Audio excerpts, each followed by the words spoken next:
War and Peace by Leo Tolstoy. Read and published by Audiobook Library. If you enjoy audiobooks, don't forget to subscribe and turn on notifications so you never miss one. Like the video if you're enjoying it, and share your thoughts or audiobook requests in the comments. Book 2, Chapter 1. In October 1805, a Russian army was occupying the villages and towns of the Archduchy of Austria, and yet other regiments freshly arriving from Russia were settling near the fortress of Braunau and burdening the inhabitants on whom they were quartered.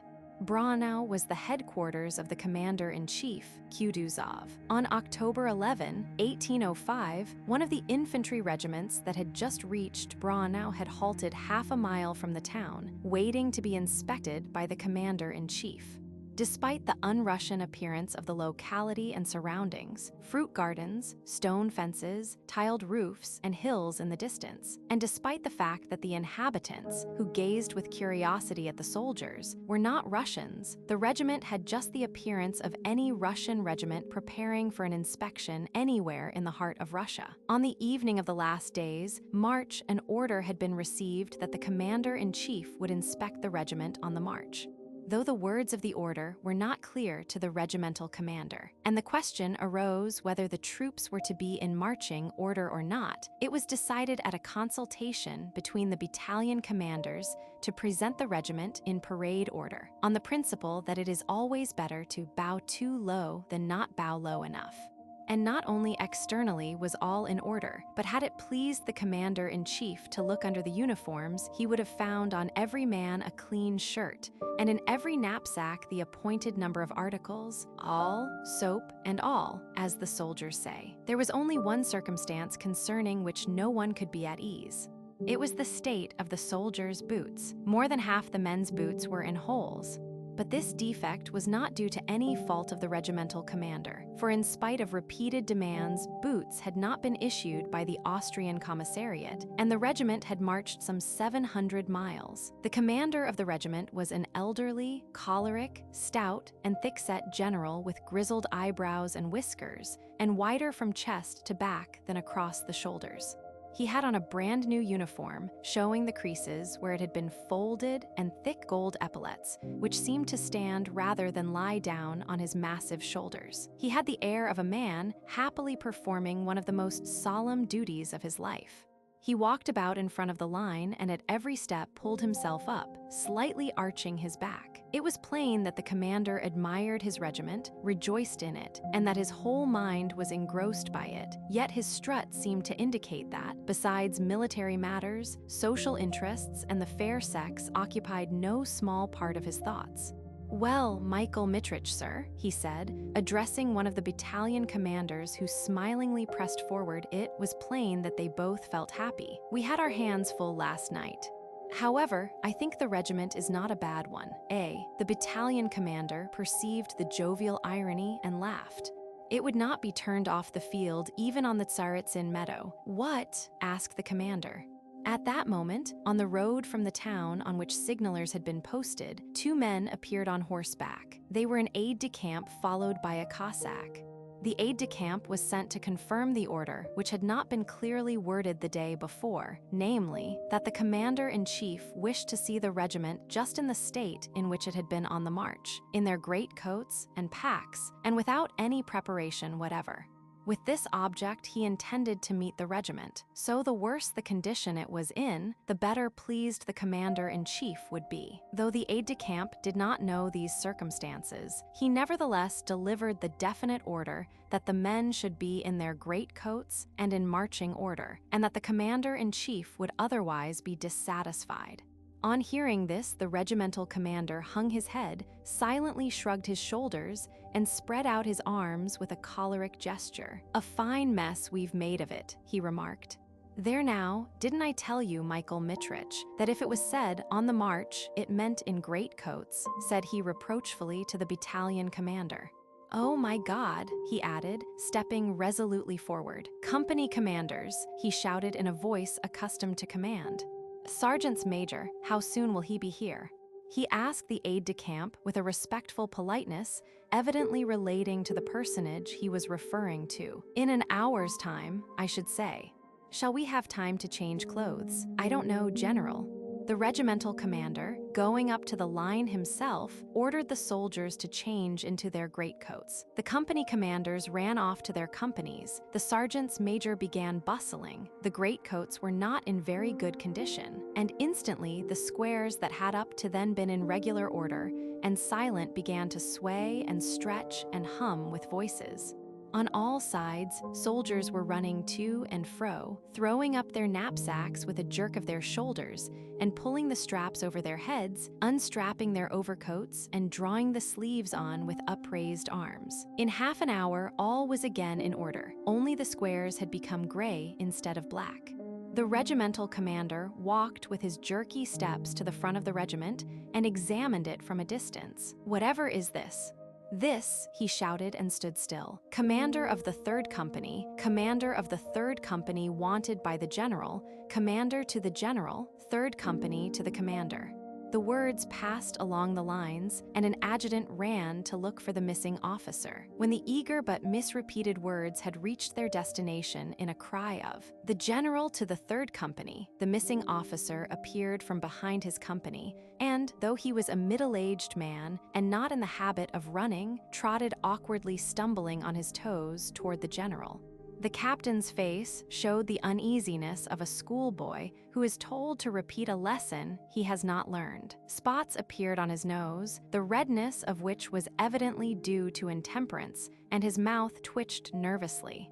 The General looked the captain up and down as he came up panting, slackening his pace as he approached. "You will soon be dressing your men in petticoats. What is this?" shouted the regimental commander, thrusting forward his jaw and pointing at a soldier in the ranks of the 3rd Company in a greatcoat of bluish cloth, which contrasted with the others. "What have you been after? The commander-in-chief is expected, and you leave your place." "I'll teach you to dress the men in fancy coats for a parade."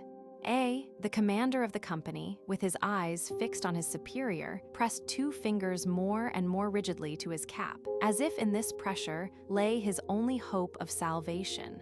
"Well, why don't you speak? Whom have you got there dressed up as a Hungarian?" said the commander with an austere jibe. "Your Excellency." "Well, Your Excellency, what?" "Your Excellency, but what about Your Excellency? Nobody knows." "Your Excellency, it's the officer Dólokhov who has been reduced to the ranks," said the captain softly. "Well, has he been degraded into a field marshal or into a soldier? If a soldier, he should be dressed in regulation uniform like the others." "Your Excellency, you gave him leave yourself on the march." "Gave him leave?" "Leave? That's just like you young men," said the regimental commander, cooling down a little. "Leave indeed. One says a word to you and you." "What?" he added with renewed irritation. "I beg you to dress your men decently." And the commander, turning to look at the adjutant, directed his jerky steps down the line. He was evidently pleased at his own display of anger, and walking up to the regiment wished to find a further excuse for wrath. Having snapped at an officer for an unpolished badge, at another because his line was not straight, he reached the 3rd Company. "How are you standing? Where's your leg?" "Your leg," shouted the commander with a tone of suffering in his voice, while there were still 5 men between him and Dólokhov with his bluish-gray uniform. Dólokhov slowly straightened his bent knee, looking straight with his clear, insolent eyes in the general's face. "Why a blue coat? Off with it." "Sergeant Major, change his coat." "The Raz," he did not finish. "General, I must obey orders, but I am not bound to endure." Dólokhov hurriedly interrupted. "No talking in the ranks." "No talking, no talking. Not bound to endure insults," Dólokhov concluded in loud, ringing tones. The eyes of the general and the soldier met. The general became silent, angrily pulling down his tight scarf. "I request you to have the goodness to change your coat," he said as he turned away. Chapter 2. "He's coming," shouted the signaler at that moment. The regimental commander, flushing, ran to his horse, seized the stirrup with trembling hands, threw his body across the saddle, righted himself, drew his saber, and with a happy and resolute countenance, opening his mouth awry, prepared to shout. The regiment fluttered like a bird preening its plumage and became motionless. "Attention!" shouted the regimental commander in a soul-shaking voice which expressed joy for himself, severity for the regiment, and welcome for the approaching chief. Along the broad country road, edged on both sides by trees, came a high, light blue Viennese calèche, slightly creaking on its springs and drawn by 6 horses at a smart trot. Behind the calèche galloped the suite and a convoy of Croats. Beside Kutuzov sat an Austrian general in a white uniform that looked strange among the Russian black ones. The calèche stopped in front of the regiment. Kutuzov and the Austrian general were talking in low voices, and Kutuzov smiled slightly as, treading heavily, he stepped down from the carriage, just as if those 2,000 men breathlessly gazing at him and the regimental commander did not exist. The word of command rang out, and again the regiment quivered, as with a jingling sound it presented arms. Then, amidst a dead silence, the feeble voice of the commander-in-chief was heard. The regiment roared, "Health to your Excellency, Lency," and again all became silent. At first Kutuzov stood still while the regiment moved. Then he and the general in white, accompanied by the suite, walked between the ranks. From the way, the regimental commander saluted the commander-in-chief and devoured him with his eyes, drawing himself up obsequiously. And from the way he walked through the ranks behind the generals, bending forward and hardly able to restrain his jerky movements. And from the way he darted forward at every word or gesture of the commander-in-chief, it was evident that he performed his duty as a subordinate with even greater zeal than his duty as a commander. There were only 217 sick and stragglers. Everything was in good order except the boots. Kutuzov walked through the ranks, sometimes stopping to say a few friendly words to officers he had known in the Turkish War, sometimes also to the soldiers. Looking at their boots, he several times shook his head sadly, pointing them out to the Austrian general with an expression which seemed to say that he was not blaming anyone, but could not help noticing what a bad state of things it was. The regimental commander ran forward on each such occasion, fearing to miss a single word of the commander-in-chief's regarding the regiment. Behind Kutuzov, at a distance that allowed every softly spoken word to be heard, followed some 20 men of his suite. These gentlemen talked among themselves and sometimes laughed. Nearest of all to the commander-in-chief walked a handsome adjutant.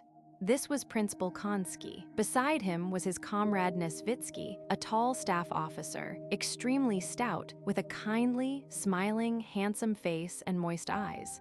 Nesvitsky could hardly keep from laughter provoked by a swarthy hussar officer who walked beside him. This hussar, with a grave face and without a smile or a change in the expression of his fixed eyes, watched the regimental commander's back and mimicked his every movement.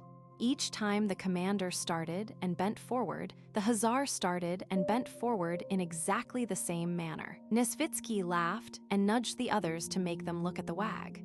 Kutuzov walked slowly and languidly past thousands of eyes, which were starting from their sockets to watch their chief. On reaching the third company, he suddenly stopped. His suite, not having expected this, involuntarily came closer to him. "Ah, Timokhin," said he, recognizing the red-nosed captain who had been reprimanded on account of the blue greatcoat.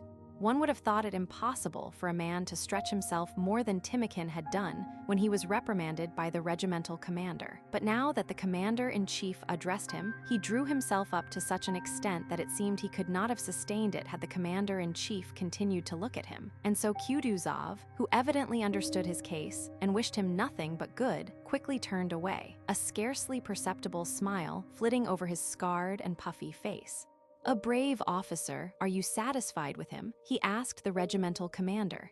And the latter, unconscious that he was being reflected in the hussar officer as in a looking glass, started, moved forward, and answered, "Highly satisfied, Your Excellency. We all have our weaknesses," said Kutuzov, smiling and walking away from him. He used to have a predilection for Bacchus. The regimental commander was afraid he might be blamed for this and did not answer. The hussar at that moment noticed the face of the red-nosed captain and his drawn-in stomach, and mimicked his expression and pose with such exactitude that Nesvitsky could not help laughing. Kutuzov turned round. The officer evidently had complete control of his face, and while Kutuzov was turning, managed to make a grimace and then assume a most serious, deferential, and innocent expression. The third company was the last, and Kutuzov pondered, apparently trying to recollect something. Prince Andrew stepped forward from among the suite and said in French, "You told me to remind you of the officer Dolokhov, reduced to the ranks in this regiment." "Where is Dolokhov?" asked Kutuzov. Dolokhov, who had already changed into a soldier's gray greatcoat, did not wait to be called. The shapely figure of the fair-haired soldier, with his clear blue eyes, stepped forward from the ranks, went up to the commander-in-chief, and presented arms. "Have you a complaint to make?" Kutuzov asked with a slight frown. "This is Dolokhov," said Prince Andrew. "Ah," said Kutuzov, "I hope this will be a lesson to you. Do your duty. The Emperor is gracious, and I shan't forget you if you deserve well." The clear blue eyes looked at the commander-in-chief just as boldly as they had looked at the regimental commander, seeming by their expression to tear open the veil of convention that separates a commander-in-chief so widely from a private. "One thing I ask of your excellency," Dolokhov said in his firm, ringing, deliberate voice. "I ask an opportunity to atone for my fault and prove my devotion to His Majesty the Emperor and to Russia." Kutuzov turned away. The same smile of the eyes with which he had turned from Captain Timokin again flitted over his face. He turned away with a grimace, as if to say that everything Dolokhov had said to him and everything he could say had long been known to him, that he was weary of it and it was not at all what he wanted. He turned away and went to the carriage. The regiment broke up into companies, which went to their appointed quarters near Braunau, where they hoped to receive boots and clothes and to rest after their hard marches. "You won't bear me a grudge, Prokhor Ignatitch," said the regimental commander, overtaking the third company on its way to its quarters and riding up to Captain Timokin, who was walking in front. The regimental commander's face, now that the inspection was happily over, beamed with irrepressible delight. "It's in the Emperor's service. It can't be helped. One is sometimes a bit hasty on parade. I am the first to apologize, you know me." He was very pleased, and he held out his hand to the captain.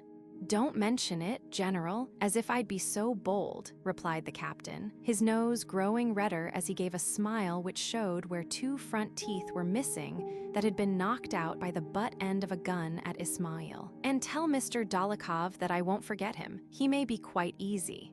And tell me, please, I've been meaning to ask, how is he behaving himself and in general? As far as the service goes, he is quite punctilious, Your Excellency, but his character," said Timokin. "And what about his character?" asked the regimental commander. "It's different on different days," answered the captain. "One day he is sensible, well-educated, and good-natured, and the next he's a wild beast. In Poland, if you please, he nearly killed a Jew."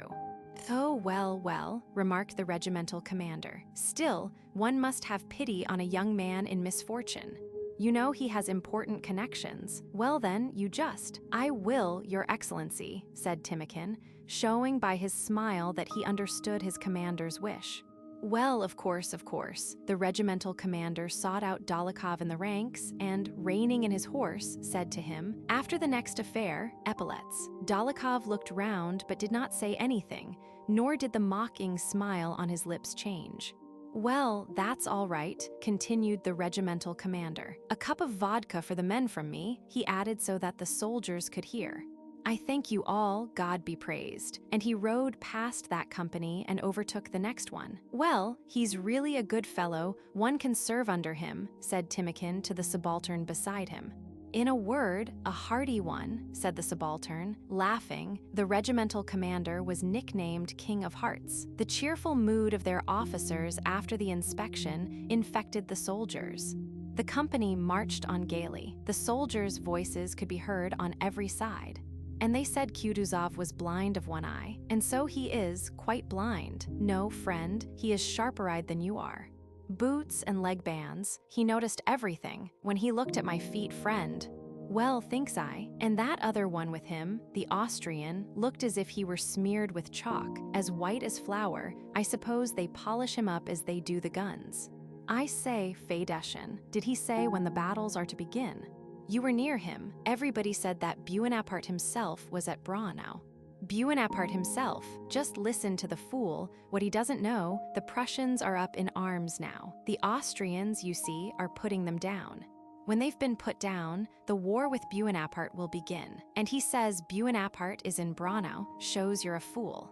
You'd better listen more carefully. What devils these quartermasters are. See, the 5th Company is turning into the village already. They will have their buckwheat cooked before we reach our quarters.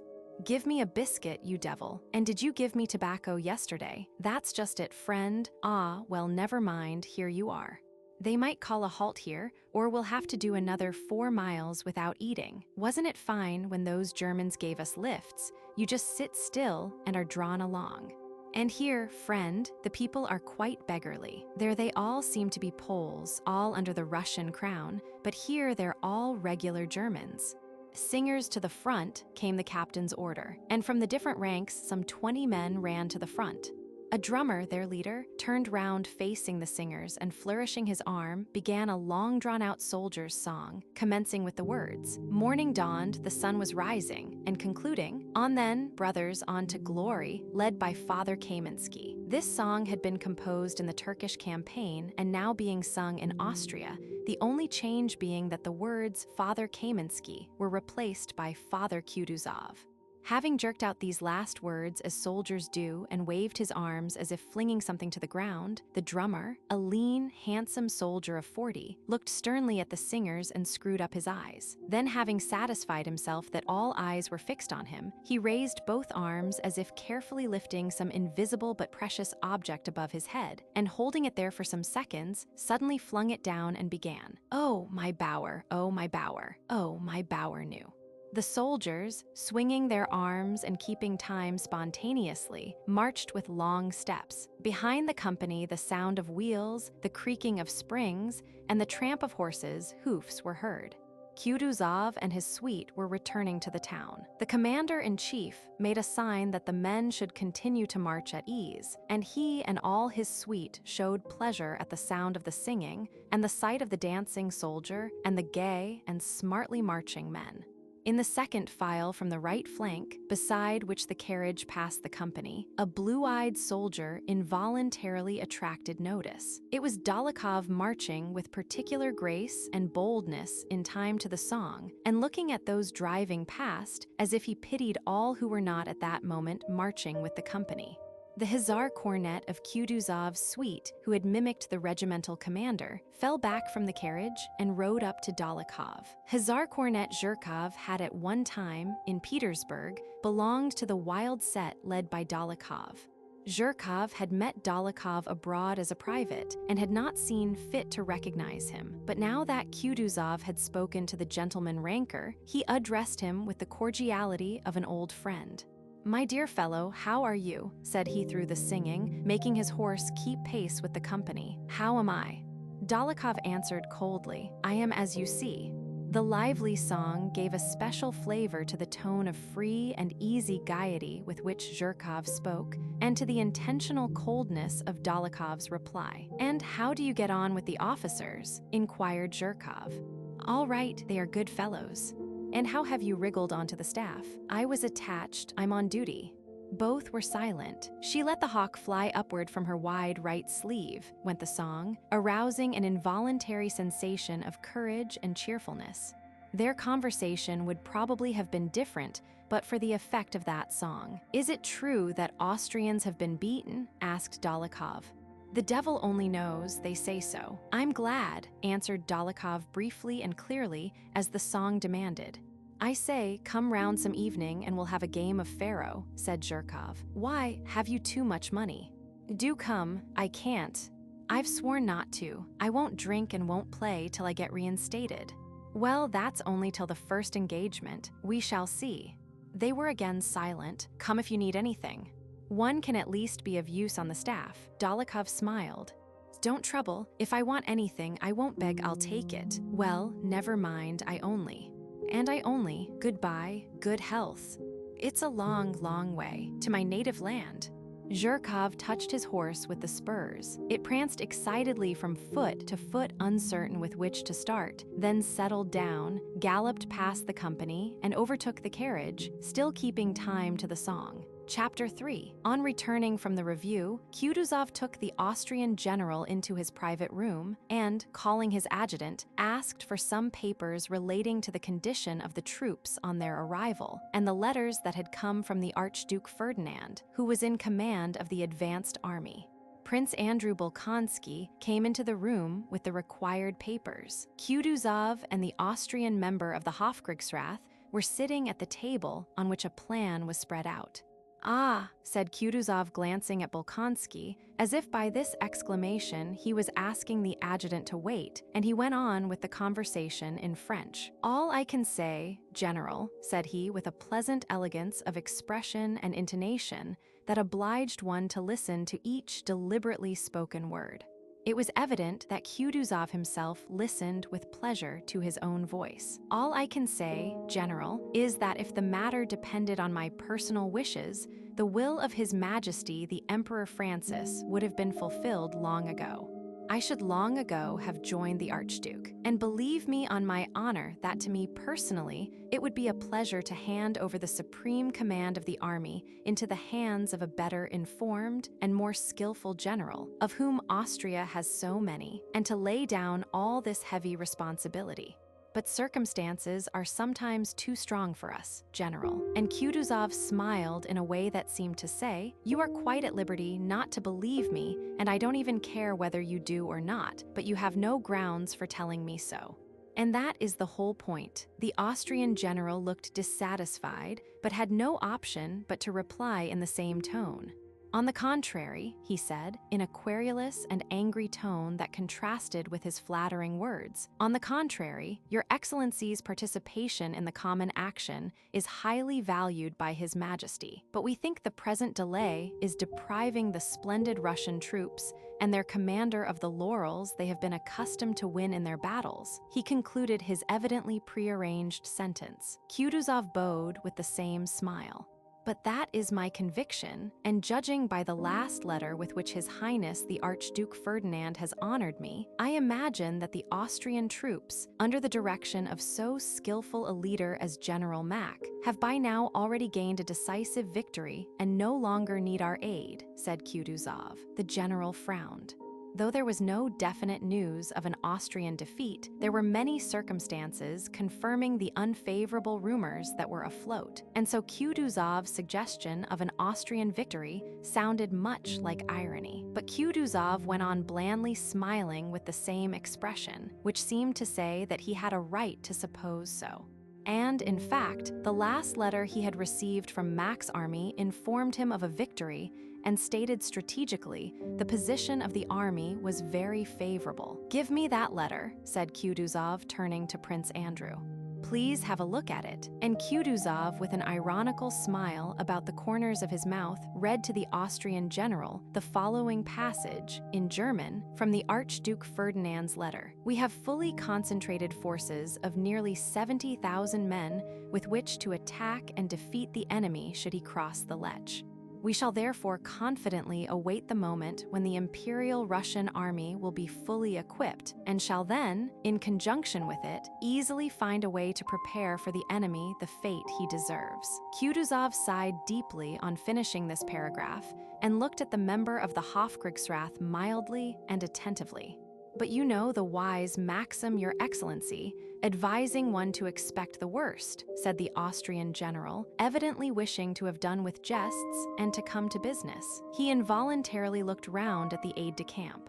"Excuse me, General," interrupted Kutuzov, also turning to Prince Andrew. "Look here, my dear fellow, get from Kozlovsky all the reports from our scouts.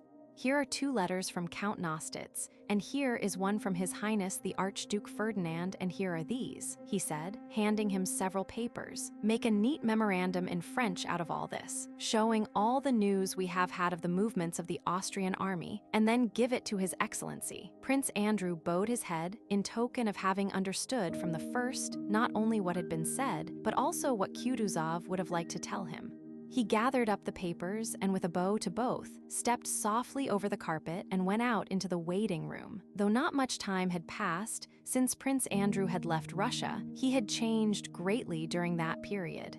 In the expression of his face, in his movements, in his walk, scarcely a trace was left of his former affected languor and indolence. He now looked like a man who has time to think of the impression he makes on others, but is occupied with agreeable and interesting work. His face expressed more satisfaction with himself and those around him. His smile and glance were brighter and more attractive. Kutuzov, whom he had overtaken in Poland, had received him very kindly, promised not to forget him, distinguished him above the other adjutants, and had taken him to Vienna and given him the more serious commissions.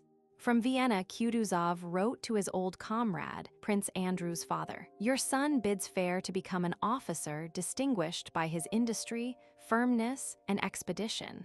I consider myself fortunate to have such a subordinate by me." On Kutuzov's staff, among his fellow officers, and in the army generally, Prince Andrew had, as he had had in Petersburg society, two quite opposite reputations.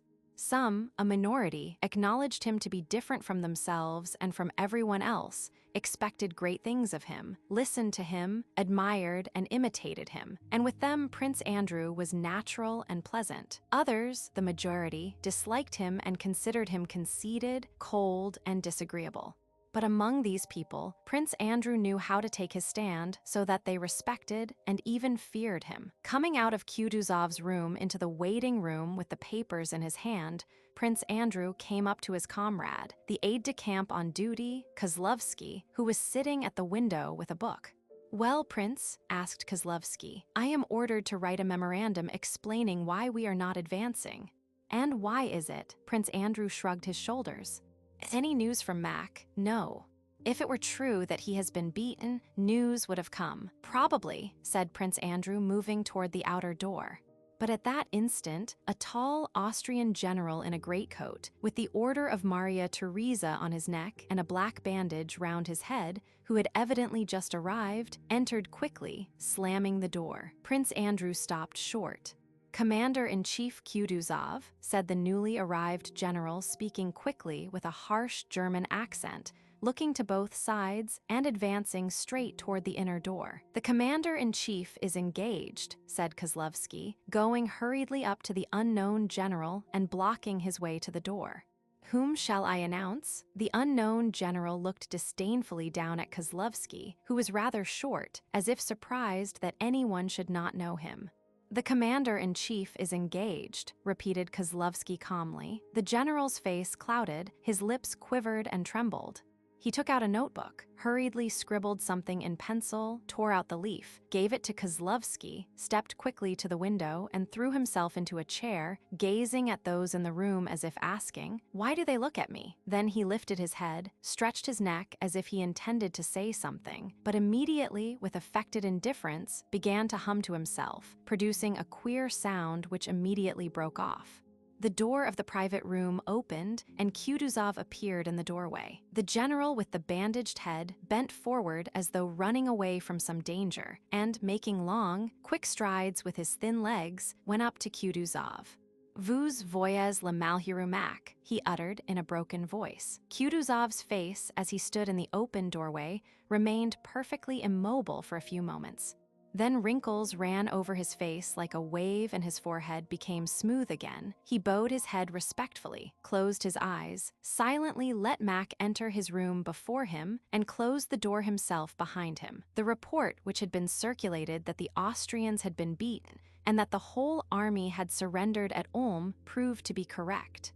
Within half an hour, adjutants had been sent in various directions, with orders which showed that the Russian troops, who had hitherto been inactive, would also soon have to meet the enemy. Prince Andrew was one of those rare staff officers whose chief interest lay in the general progress of the war. When he saw Mack and heard the details of his disaster, he understood that half the campaign was lost, understood all the difficulties of the Russian army's position, and vividly imagined what awaited it and the part he would have to play. Involuntarily, he felt a joyful agitation at the thought of the humiliation of arrogant Austria, and that in a week's time he might, perhaps, see and take part in the first Russian encounter with the French since Suvorov met them.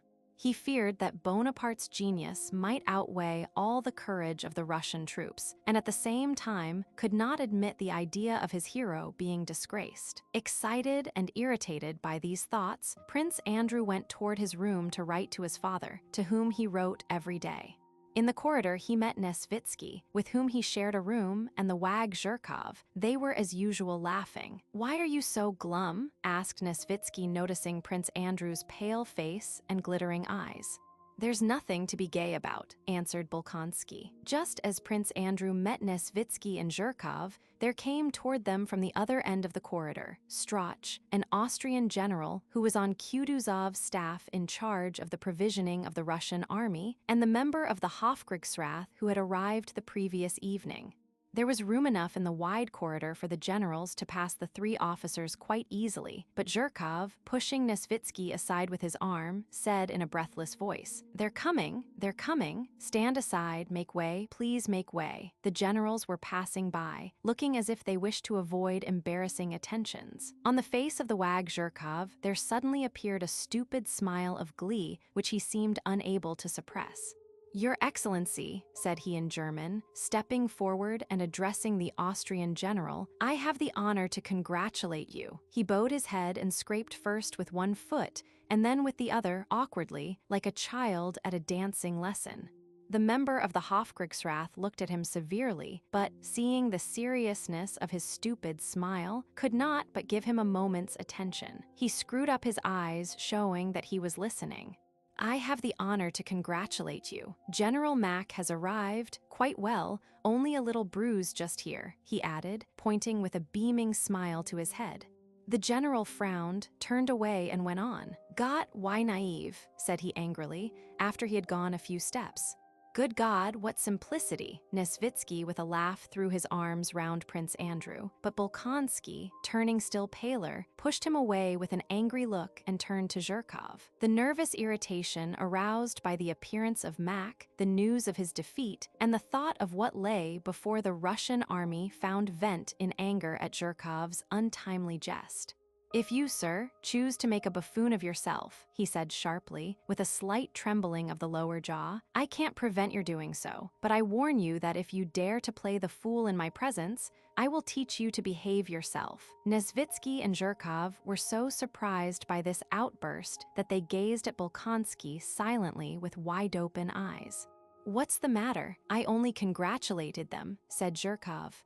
"I am not jesting with you. Please be silent," cried Bolkonsky, and taking Nesvitsky's arm he left Zherkov, who did not know what to say. "Come, what's the matter, old fellow?" said Nesvitsky, trying to soothe him. "What's the matter?" exclaimed Prince Andrew, standing still in his excitement. "Don't you understand that either we are officers serving our Tsar and our country, rejoicing in the successes and grieving at the misfortunes of our common cause, or we are merely lackeys who care nothing for their master's business? Quarante mille hommes massacres et l'armée de nos alliés détruite, et vous trouvez là le mot pour rire, he said, as if strengthening his views by this French sentence. 100 est bien pour un garçon de rien comme cet individu dont vous avez fait un ami, mais pas pour vous, pas pour vous. Only a hobbledehoy could amuse himself in this way, he added in Russian, but pronouncing the word with a French accent, having noticed that Zherkov could still hear him. 40,000 men massacred and the army of our allies destroyed, and you find that a cause for jesting. It is all very well for that good-for-nothing fellow of whom you have made a friend, but not for you, not for you. He waited a moment to see whether the cornet would answer, but he turned and went out of the corridor. Chapter 4. The Pavlograd Hussars were stationed 2 miles from Braunau. The squadron in which Nicholas Rostov served as a cadet was quartered in the German village of Saltsenek. The best quarters in the village were assigned to Cavalry Captain Denisov, the squadron commander, known throughout the whole cavalry division as Vaska Denisov. Cadet Rostov, ever since he had overtaken the regiment in Poland, had lived with the squadron commander. On October 11, the day when all was astir at headquarters over the news of Mac's defeat, the camp life of the officers of this squadron was proceeding as usual. Denisov, who had been losing at cards all night, had not yet come home when Rostov rode back early in the morning from a foraging expedition. Rostov, in his cadet uniform, with a jerk to his horse, rode up to the porch, swung his leg over the saddle with a supple, youthful movement, stood for a moment in the stirrup as if loath to part from his horse, and at last sprang down and called to his orderly. "Ah, Bondarenko, dear friend," said he to the hussar who rushed up headlong to the horse. "Walk him up and down, my dear fellow," he continued, with that gay brotherly cordiality which good-hearted young people show to everyone when they are happy. "Yes, your excellency," answered the Ukrainian gaily, tossing his head. "Mind, walk him up and down well." Another hussar also rushed toward the horse, but Bondarenko had already thrown the reins of the snaffle bridle over the horse's head.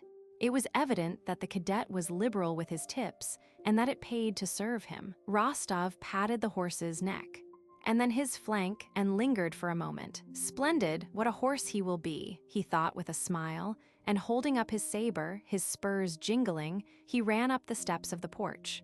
His landlord, who in a waistcoat and a pointed cap, pitchfork in hand, was clearing manure from the cowhouse, looked out, and his face immediately brightened on seeing Rostov. "Schön gut Morgen," he said, winking with a merry smile, evidently pleased to greet the young man.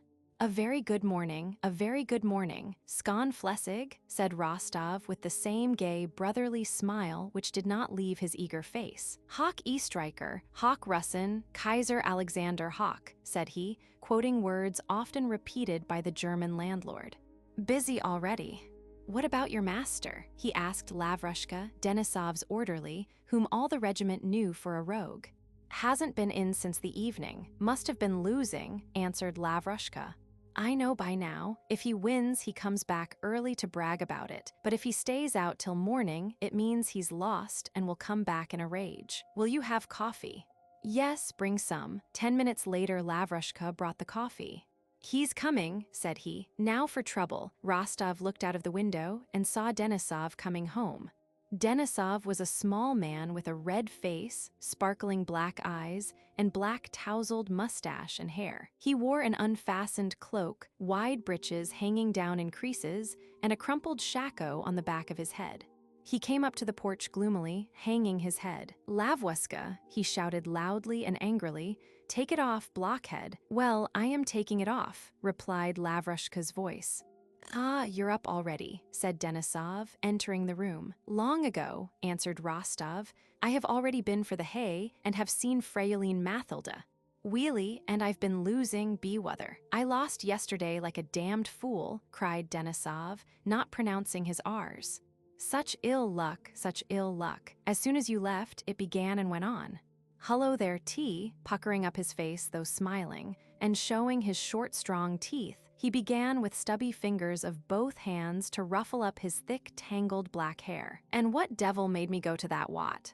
"An officer nicknamed the Rat," he said, rubbing his forehead and whole face with both hands. "Just fancy, he didn't let me win a single cod, not one cod."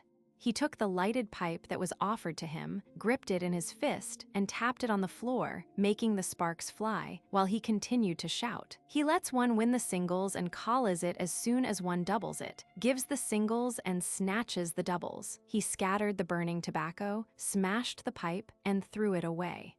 Then he remained silent for a while, and all at once looked cheerfully with his glittering, black eyes at Rostov. "If at least we had some women here, but there's nothing for one to do but drink.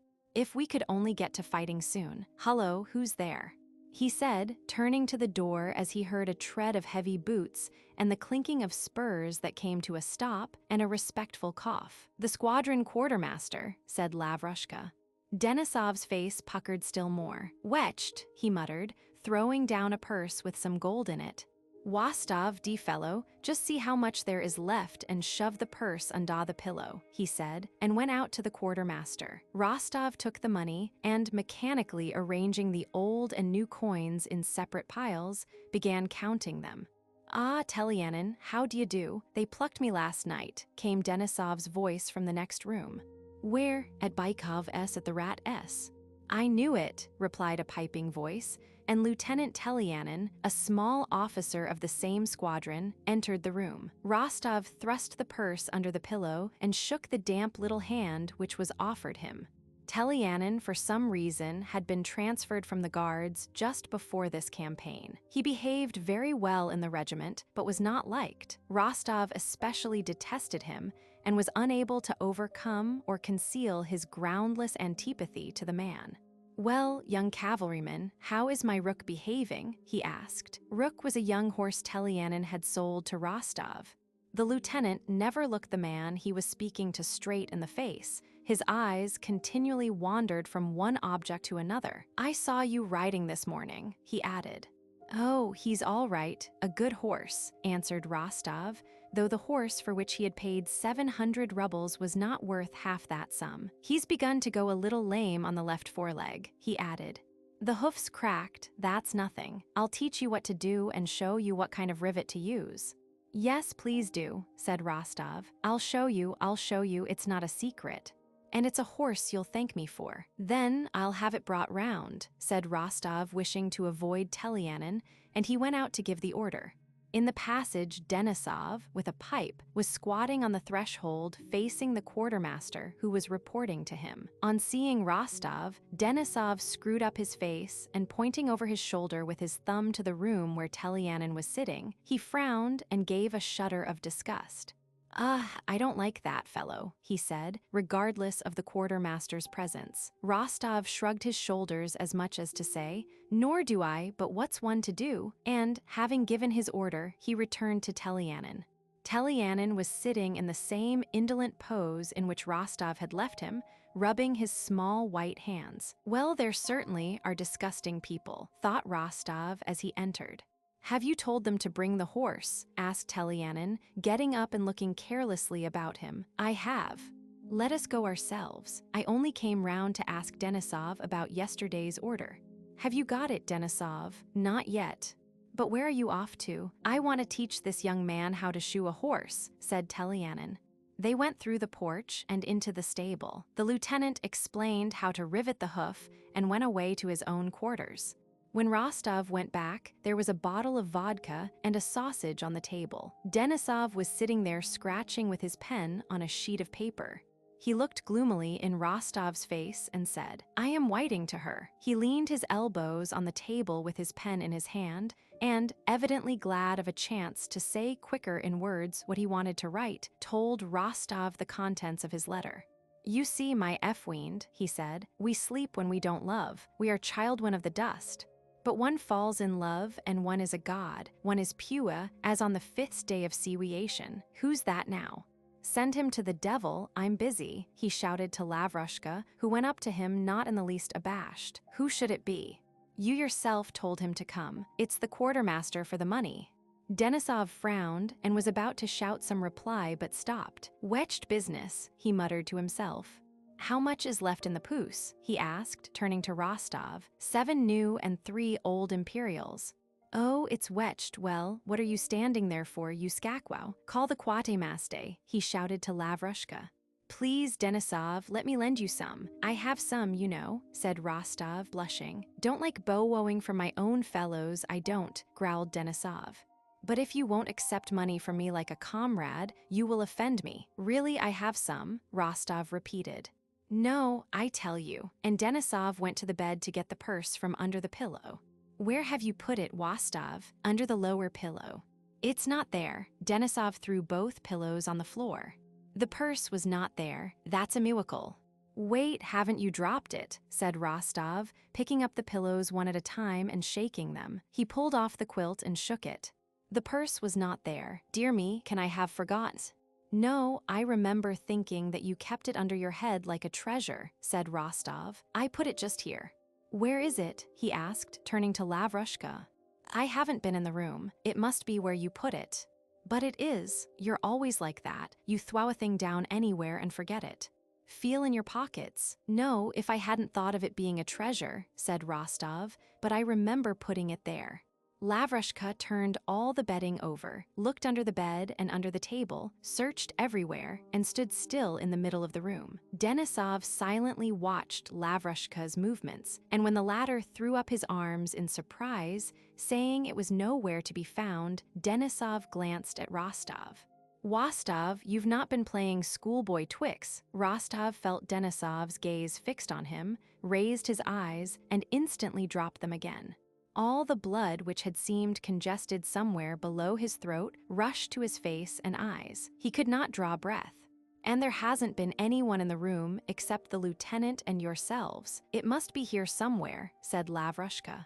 "Now then, you devil's puppet, look alive and hunt for it," shouted Denisov, suddenly, turning purple and rushing at the man with a threatening gesture. "If the purse isn't found, I'll flog you all." Rostov, his eyes avoiding Denisov, began buttoning his coat, buckled on his saber, and put on his cap. "I must have that purse, I tell you," shouted Denisov, shaking his orderly by the shoulders and knocking him against the wall. "Denisov, let him alone, I know who has taken it," said Rostov, going toward the door without raising his eyes. Denisov paused, thought a moment, and, evidently understanding what Rostov hinted at, seized his arm. "Nonsense," he cried, and the veins on his forehead and neck stood out like cords. "You are mad, I tell you. I won't allow it. The purse is here. I'll flay this scoundrel alive, and it will be found." "I know who has taken it," repeated Rostov in an unsteady voice, and went to the door. "And I tell you, don't you doff to do it," shouted Denisov, rushing at the cadet to restrain him. But Rostov pulled away his arm and, with as much anger as though Denisov were his worst enemy, firmly fixed his eyes directly on his face. "Do you understand what you're saying?" he said in a trembling voice. "There was no one else in the room except myself." "So that if it is not so, then," he could not finish and ran out of the room. "Ah, may the devil take you and everybody," were the last words Rostov heard. Rostov went to Telyanin's quarters. "The master is not in, he's gone to headquarters," said Telyanin's orderly. "Has something happened?" he added, surprised at the cadet's troubled face. "No, nothing. You've only just missed him," said the orderly. The headquarters were situated 2 miles away from Saltsanek, and Rostov, without returning home, took a horse and rode there. There was an inn in the village which the officers frequented. Rostov rode up to it and saw Telyanin's horse at the porch. In the second room of the inn, the lieutenant was sitting over a dish of sausages and a bottle of wine. "Ah, you've come here too, young man," he said, smiling and raising his eyebrows. "Yes," said Rostov, as if it cost him a great deal to utter the word, and he sat down at the nearest table. Both were silent. There were 2 Germans and a Russian officer in the room. No one spoke, and the only sounds heard were the clatter of knives and the munching of the lieutenant. When Telyanin had finished his lunch, he took out of his pocket a double purse, and, drawing its rings aside with his small, white, turned-up fingers, drew out a gold imperial, and lifting his eyebrows gave it to the waiter. "Please be quick," he said. The coin was a new one. Rostov rose and went up to Telyanin. "Allow me to look at your purse," he said in a low, almost inaudible voice. With shifting eyes but eyebrows still raised, Telyanin handed him the purse. "Yes, it's a nice purse."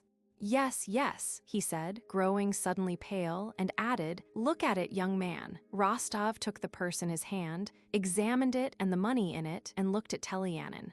The lieutenant was looking about in his usual way and suddenly seemed to grow very merry. "If we get to Vienna, I'll get rid of it there, but in these wretched little towns, there's nowhere to spend it," said he. "Well, let me have it, young man, I'm going." Rostov did not speak. "And you, are you going to have lunch too?" "They feed you quite decently here," continued Telyanin. "Now then, let me have it." He stretched out his hand to take hold of the purse. Rostov let go of it. Talianin took the purse and began carelessly slipping it into the pocket of his riding breeches, with his eyebrows lifted and his mouth slightly open, as if to say, "Yes, yes, I am putting my purse in my pocket, and that's quite simple and is no one else's business. Well, young man," he said with a sigh, and from under his lifted brows he glanced into Rostov's eyes. Some flash as of an electric spark shot from Talianin's eyes to Rostov's and back again and again in an instant. "Come here," said Rostov, catching hold of Talianin's arm and almost dragging him to the window. "That money is Denisov's, you took it," he whispered just above Talianin's ear. What? How dare you?" "What?" said Talianin, but these words came like a piteous, despairing cry and an entreaty for pardon. As soon as Rostov heard them, an enormous load of doubt fell from him. He was glad, and at the same instant began to pity the miserable man who stood before him, but the task he had begun had to be completed. "Heaven only knows what the people here may imagine," muttered Talianin, taking up his cap and moving toward a small, empty room. "We must have an explanation." "I know it and shall prove it," said Rostov. "I." Every muscle of Talianin's pale, terrified face began to quiver. His eyes still shifted from side to side, but with a downward look not rising to Rostov's face, and his sobs were audible. "Count, don't ruin a young fellow. Here is this wretched money, take it." He threw it on the table. "I have an old father and mother." Rostov took the money, avoiding Talianin's eyes, and went out of the room without a word. But at the door he stopped and then retraced his steps. "Oh God," he said with tears in his eyes, "how could you do it?" "Count," said Talianin, drawing nearer to him. "Don't touch me," said Rostov, drawing back. "If you need it, take the money," and he threw the purse to him and ran out of the inn. Chapter 5. That same evening, there was an animated discussion among the squadron's officers in Denisov's quarters. "And I tell you, Rostov, that you must apologize to the colonel," said a tall, grizzly-haired staff captain with enormous mustaches and many wrinkles on his large features, to Rostov, who was crimson with excitement. The staff captain, Kirsten, had twice been reduced to the ranks for affairs of honor and had twice regained his commission. "I will allow no one to call me a liar," cried Rostov. "He told me I lied, and I told him he lied. And there it rests. He may keep me on duty every day or may place me under arrest, but no one can make me apologize, because if he, as commander of this regiment, thinks it beneath his dignity to give me satisfaction, then—" "You just wait a moment, my dear fellow, and listen," interrupted the staff captain in his deep bass, calmly stroking his long mustache. "You tell the colonel in the presence of other officers that an officer has stolen. I'm not to blame that the conversation began in the presence of other officers. Perhaps I ought not to have spoken before them, but I am not a diplomatist. That's why I joined the Hussars, thinking that here one would not need finesse. And he tells me that I am lying, so let him give me satisfaction. That's all right. No one thinks you a coward, but that's not the point. Ask Denisov whether it is not out of the question for a cadet to demand satisfaction of his regimental commander." Denisov sat gloomily biting his mustache and listening to the conversation, evidently with no wish to take part in it. He answered the staff captain's question by a disapproving shake of his head. "You speak to the colonel about this nasty business before other officers," continued the staff captain, "and Bogdanish." The colonel was called Bogdanish. "Shuts you up." "He did not shut me up. He said I was telling an untruth." "Well, have it so, and you talked a lot of nonsense to him and must apologize." "Not on any account," exclaimed Rostov. "I did not expect this of you," said the staff captain seriously and severely. "You don't wish to apologize, but man, it's not only to him but to the whole regiment, all of us. You're to blame all round. The case is this: you ought to have thought the matter over and taken advice, but no, you go and blurt it all straight out before the officers. Now what was the colonel to do? Have the officer tried and disgrace the whole regiment because of one scoundrel? Is that how you look at it? We don't see it like that. And Bogdanish was a brick. He told you were saying what was not true. It's not pleasant, but what's to be done, my dear fellow? You landed yourself in it. And now, when one wants to smooth the thing over, some conceit prevents your apologizing, and you wish to make the whole affair public. You are offended at being put on duty a bit, but why not apologize to an old and honorable officer? Whatever Bogdanish may be, anyway, he is an honorable and brave old colonel. You're quick at taking offense, but you don't mind disgracing the whole regiment. The staff captain's voice began to tremble. You have been in the regiment next to no time, my lad. You're here today, and tomorrow you'll be appointed adjutant somewhere and can snap your fingers when it is said. There are thieves among the Pavlograd officers, but it's not all the same to us. Am I not right, Denisov? It's not the same. Denisov remained silent and did not move, but occasionally looked with his glittering black eyes at Rostov. You value your own pride and don't wish to apologize, continued the staff captain, but we old fellows who have grown up in and, God willing, are going to die in the regiment, we prize the honor of the regiment, and Bogdanish knows it. Oh, we do prize it, old fellow, and all this is not right. It's not right. You may take offense or not. But I always stick to mother truth. It's not right. And the staff captain rose and turned away from Rostov. That's twu, devil take it, shouted Denisov, jumping up. Now then, Wostov, now then, Rostov, growing red and pale alternately, looked first at one officer and then at the other. No, gentlemen, no, you mustn't think. I quite understand. You're wrong to think that of me.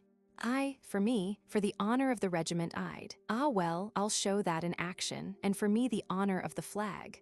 Well, never mind, it's true I'm to blame all round. Well, what else do you want? Come, that's right, Count, cried the staff captain, turning round and clapping Rostov on the shoulder with his big hand. I tell you, shouted Denisov, he's a fine fellow. That's better, Count, said the staff captain, beginning to address Rostov by his title, as if in recognition of his confession. Go and apologize, Your Excellency. Yes, go, gentlemen, I'll do anything. No one shall hear a word from me, said Rostov in an imploring voice. But I can't apologize, by God I can't. Do what you will. How can I go and apologize like a little boy asking forgiveness? Denisov began to laugh. It'll be worse for you. Bogdanish is vindictive and you'll pay for your obstinacy, said Kirsten. No, on my word it's not obstinacy. I can't describe the feeling. I can't. Well, it's as you like, said the staff captain. And what has become of that scoundrel? He asked Denisov. He has wepwarded himself sick. He's to be estruck off the list tomowow, muttered Denisov. It is an illness. There's no other way of explaining it, said the staff captain. Illness or not, he'd better not see-wass my path. I'd kill him, shouted Denisov in a bloodthirsty tone. Just then Zhirkov entered the room. What brings you here? Cried the officers, turning to the newcomer. We're to go into action, gentlemen. Mac has surrendered with his whole army. It's not true. I've seen him myself. What? Saw the real Mac, with hands and feet. Into action. Bring him a bottle for such news. But how did you come here? I've been sent back to the regiment all on account of that devil Mac. An Austrian general complained of me. I congratulated him on Mac's arrival. What's the matter, Rostov? You look as if you'd just come out of a hot bath. Oh, my dear fellow, we're in such a stew here these last 2 days. The regimental adjutant came in and confirmed the news brought by Zhirkov. They were under orders to advance next day. We're going into action, gentlemen. Well, thank God, we've been sitting here too long. Chapter 6. Kutuzov fell back toward Vienna, destroying behind him the bridges over the rivers at Braunau and Traun near Linz.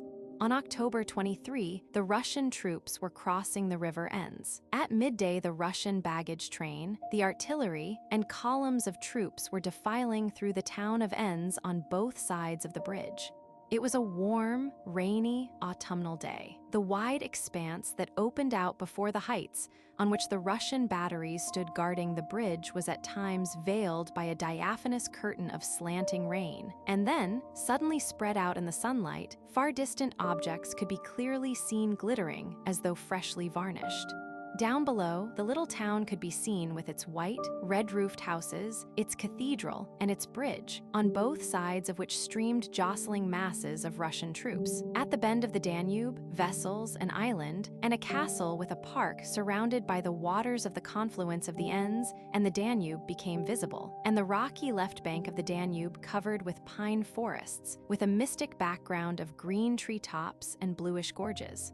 The turrets of a convent stood out beyond a wild virgin pine forest, and far away on the other side of the Enns, the enemy's horse patrols could be discerned. Among the field guns on the brow of the hill, the general in command of the rearguard stood with a staff officer, scanning the country through his fieldglass. A little behind them, Nesvitsky, who had been sent to the rearguard by the commander-in-chief, was sitting on the trail of a gun carriage. A Cossack who accompanied him had handed him a knapsack and a flask, and Nesvitsky was treating some officers to pies and real doppelkummel. The officers gladly gathered round him, some on their knees, some squatting Turkish fashion on the wet grass. Yes, the Austrian prince who built that castle was no fool. "It's a fine place. Why are you not eating anything, gentlemen?" Nesvitsky was saying. "Thank you very much, Prince," answered one of the officers, pleased to be talking to a staff officer of such importance. "It's a lovely place. We passed close to the park and saw 2 deer. And what a splendid house." "Look, Prince," said another, who would have dearly liked to take another pie but felt shy, and therefore pretended to be examining the countryside. "See, our infantrymen have already got there. Look there in the meadow behind the village, 3 of them are dragging something. They'll ransack that castle," he remarked with evident approval. "So they will," said Nesvitsky. "No, but what I should like," added he, munching a pie in his moist-lipped handsome mouth, "would be to slip in over there." He pointed with a smile to a turreted nunnery, and his eyes narrowed and gleamed. "That would be fine, gentlemen," the officers laughed.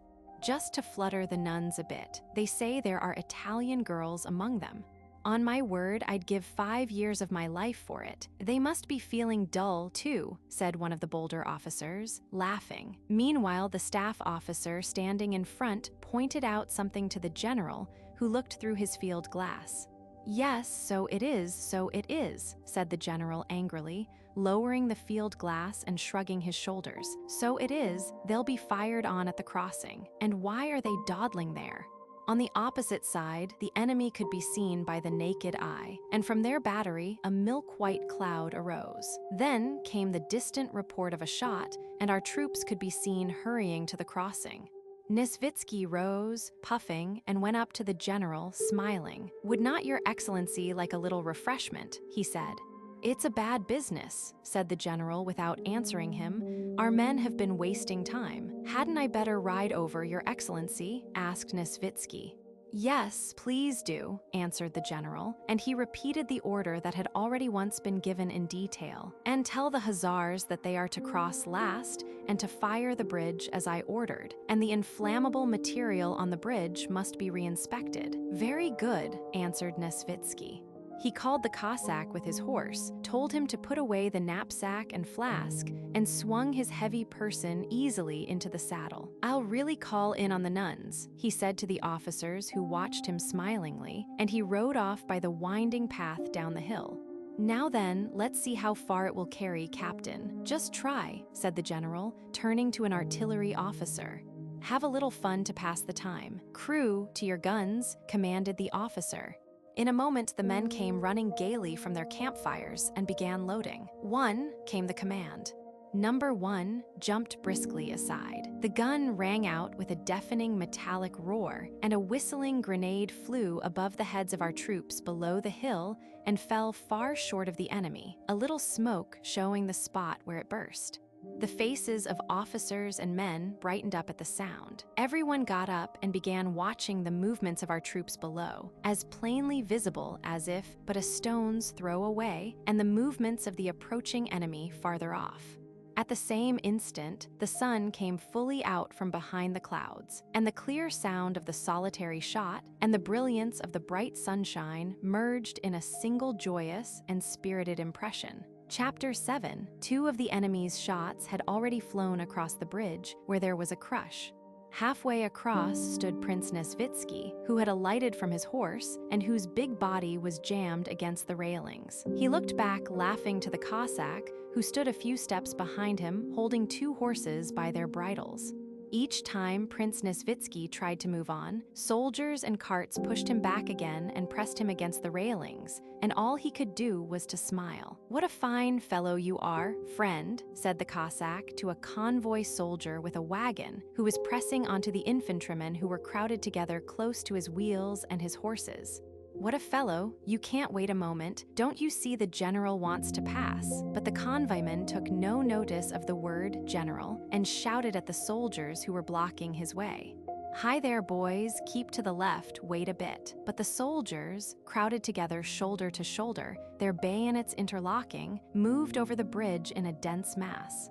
Looking down over the rails, Prince Nesvitsky saw the rapid, noisy little waves of the ends, which rippling and eddying round the piles of the bridge chased each other along. Looking on the bridge, he saw equally uniform living waves of soldiers, shoulder straps, covered shakos, knapsacks, bayonets, long muskets, and under the shakos, faces with broad cheekbones, sunken cheeks, and listless, tired expressions, and feet that moved through the sticky mud that covered the planks of the bridge. Sometimes through the monotonous waves of men, like a fleck of white foam on the waves of the ends, an officer in a cloak and with a type of face different from that of the men squeezed his way along. Sometimes like a chip of wood whirling in the river, an hussar on foot, an orderly or a townsman was carried through the waves of infantry. And sometimes like a log floating down the river, an officer's or company's baggage wagon, piled high, leather-covered, and hemmed in on all sides, moved across the bridge. "Are there many more of you to come?" "A million all but one," replied a waggish soldier in a torn coat with a wink, and passed on, followed by another, an old man. "If he meant the enemy, begins popping at the bridge now," said the old soldier dismally to a comrade, "you'll forget to scratch yourself." That soldier passed on, and after him came another sitting on a cart. "Where the devil have the leg bands been shoved to?" said an orderly, running behind the cart and fumbling in the back of it, and he also passed on with the wagon. Then came some merry soldiers who had evidently been drinking, and then, old fellow, he gives him one in the teeth with the butt end of his gun. A soldier whose greatcoat was well tucked up said gaily, with a wide swing of his arm, "Yes, the ham was just delicious," answered another with a loud laugh. And they, too, passed on, so that Nesvitsky did not learn who had been struck on the teeth, or what the ham had to do with it. Bah, how they scurry.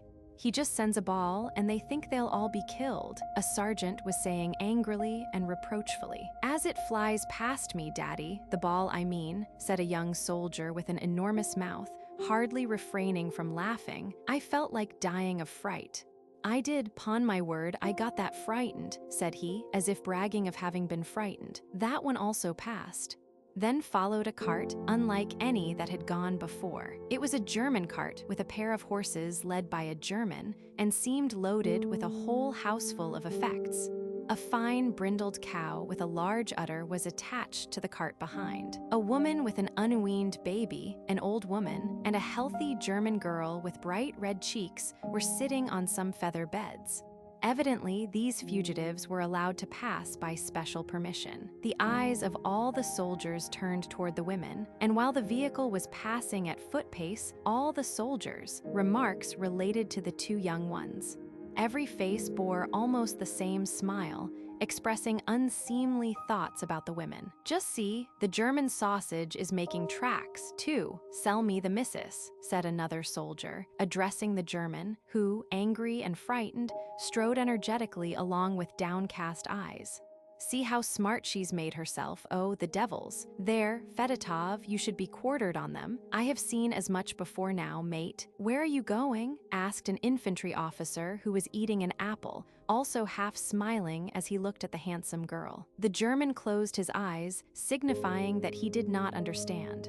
"Take it if you like," said the officer, giving the girl an apple. The girl smiled and took it. Nesvitsky, like the rest of the men on the bridge, did not take his eyes off the women till they had passed. When they had gone by, the same stream of soldiers followed, with the same kind of talk, and at last all stopped. As often happens, the horses of a convoy wagon became restive at the end of the bridge, and the whole crowd had to wait. "And why are they stopping?" "There's no proper order," said the soldiers. "Where are you shoving to?" "Devil take you, can't you wait? It'll be worse if he fires the bridge." "See, here's an officer jammed in two," different voices were saying in the crowd, as the men looked at one another and all pressed toward the exit from the bridge. Looking down at the waters of the ends under the bridge, Nesvitsky suddenly heard a sound new to him, of something swiftly approaching, something big that splashed into the water. "Just see where it carries to," a soldier nearby said sternly, looking round at the sound. "Encouraging us to get along quicker," said another uneasily. The crowd moved on again. Nesvitsky realized that it was a cannonball. "Hey, Cossack, my horse," he said. "Now then, you there, get out of the way, make way." With great difficulty he managed to get to his horse, and shouting continually, he moved on. The soldiers squeezed themselves to make way for him, but again pressed on him so that they jammed his leg, and those nearest him were not to blame, for they were themselves pressed still harder from behind. "Nesvitsky, Nesvitsky, you numbskull," came a hoarse voice from behind him. Nesvitsky looked round and saw, some 15 paces away, but separated by the living mass of moving infantry, Vaska Denisov, red and shaggy, with his cap on the back of his black head and a cloak hanging jauntily over his shoulder. "Tell these devils, these fiends, to let me pass," shouted Denisov, evidently in a fit of rage, his coal-black eyes with their bloodshot whites glittering and rolling as he waved his sheathed saber in a small bare hand as red as his face. "Ah, Vaska," joyfully replied Nesvitsky, "what's up with you?" "The squad one can't pass," shouted Vaska Denisov, showing his white teeth fiercely and spurring his black thoroughbred Arab, which twitched its ears as the bayonets touched it, and snorted, spurting white foam from his bit, tramping the planks of the bridge with his hoofs, and apparently ready to jump over the railings had his rider let him. "What is this?" "They're like sheep, just like sheep, out of the way. Let us pass." "Stop there, you devil with the cart. I'll hack you with my saber," he shouted, actually drawing his saber from its scabbard and flourishing it. The soldiers crowded against one another with terrified faces, and Denisov joined Nesvitsky. "How's it you're not drunk today?" said Nesvitsky when the other had ridden up to him. "They don't even give one time to drink," answered Vaska Denisov. "They keep dwagging the regiment too, and FWO all day. If they mean to fight, let's fight." "But the devil knows what this is. What a dandy you are today," said Nesvitsky, looking at Denisov's new cloak and saddle cloth. Denisov smiled, took out of his sabretache a handkerchief that diffused a smell of perfume, and put it to Nesvitsky's nose. "Of course.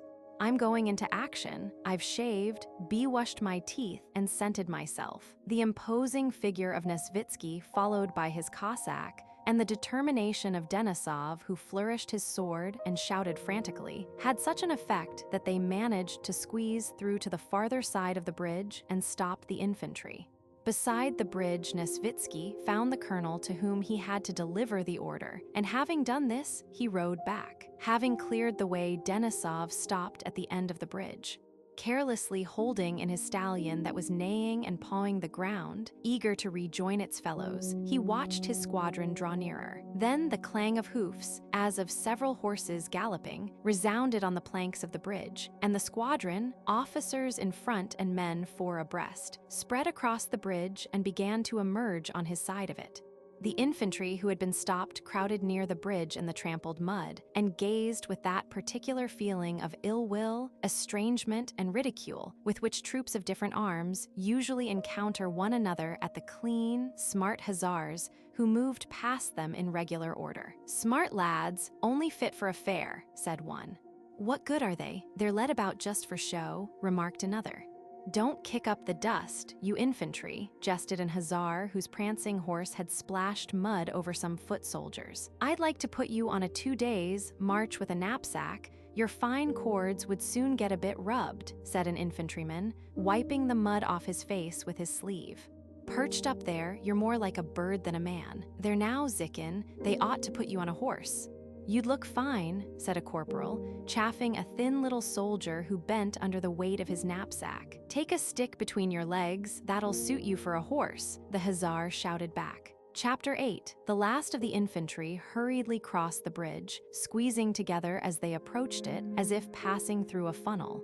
At last the baggage wagons had all crossed, the crush was less, and the last battalion came onto the bridge. Only Denisov's squadron of hussars remained on the farther side of the bridge facing the enemy, who could be seen from the hill on the opposite bank but was not yet visible from the bridge, for the horizon as seen from the valley through which the river flowed was formed by the rising ground only half a mile away.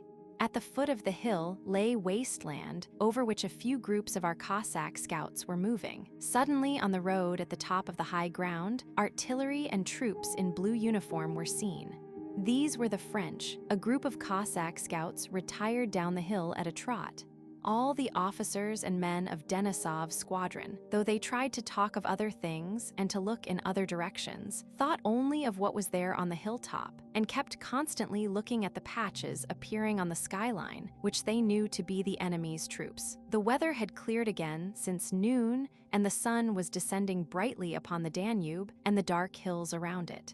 It was calm, and at intervals the bugle calls and the shouts of the enemy could be heard from the hill. There was no one now between the squadron and the enemy, except a few scattered skirmishers.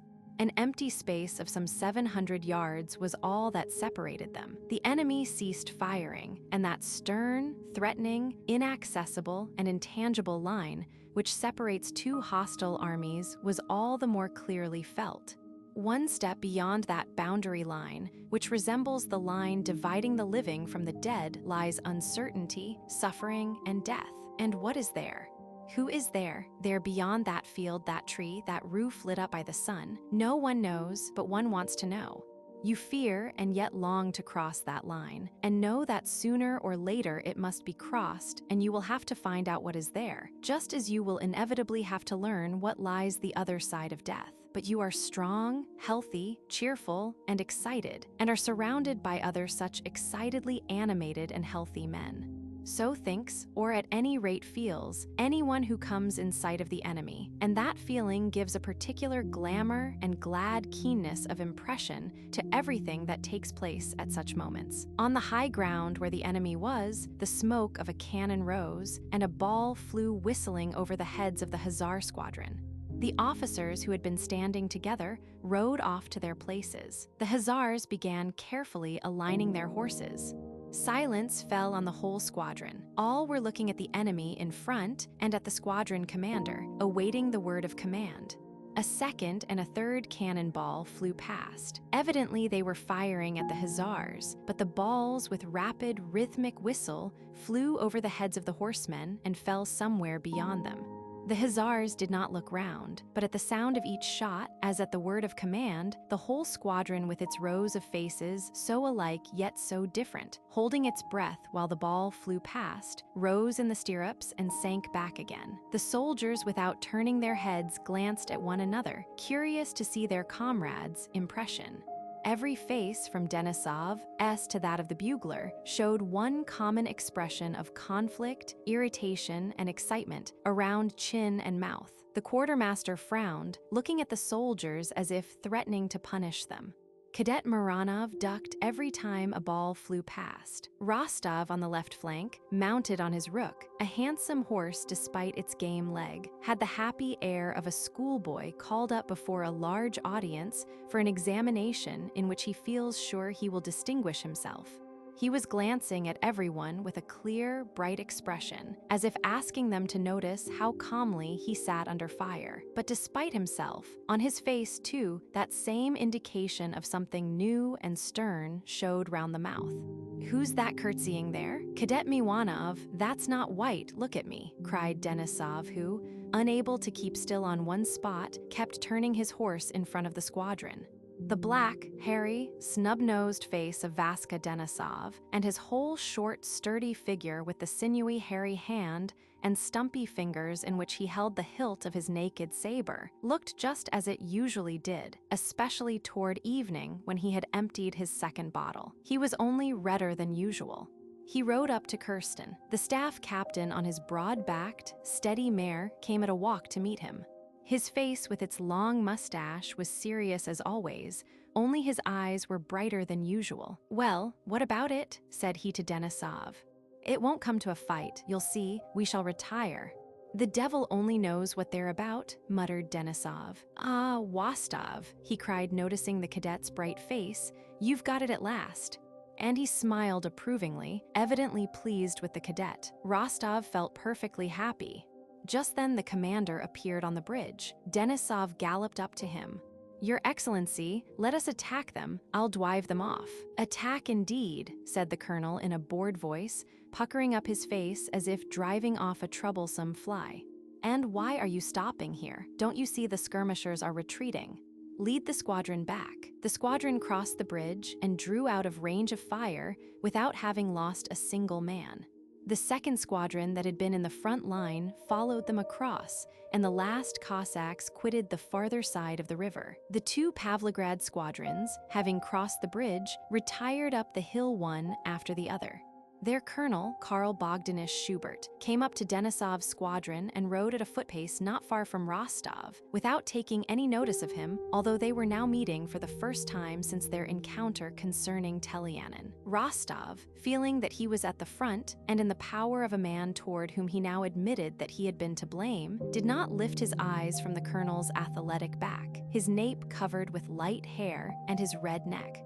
It seemed to Rostov that Bogdanish was only pretending not to notice him, and that his whole aim now was to test the cadet's courage, so he drew himself up and looked around him merrily. Then it seemed to him that Bogdanish rode so near in order to show him his courage. Next, he thought that his enemy would send the squadron on a desperate attack just to punish him, Rostov.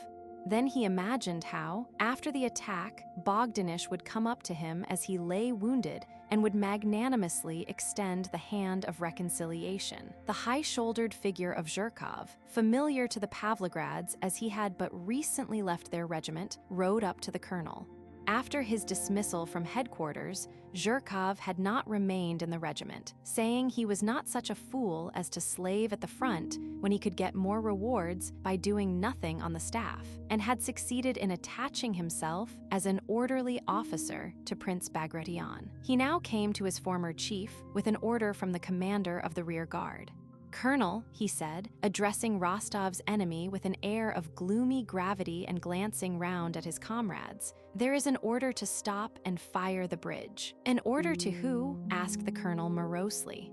"I don't myself know to who," replied the cornet in a serious tone, "but the prince told me to go and tell the colonel that the hussars must return quickly and fire the bridge." Zhirkov was followed by an officer of the suite who rode up to the colonel of hussars with the same order.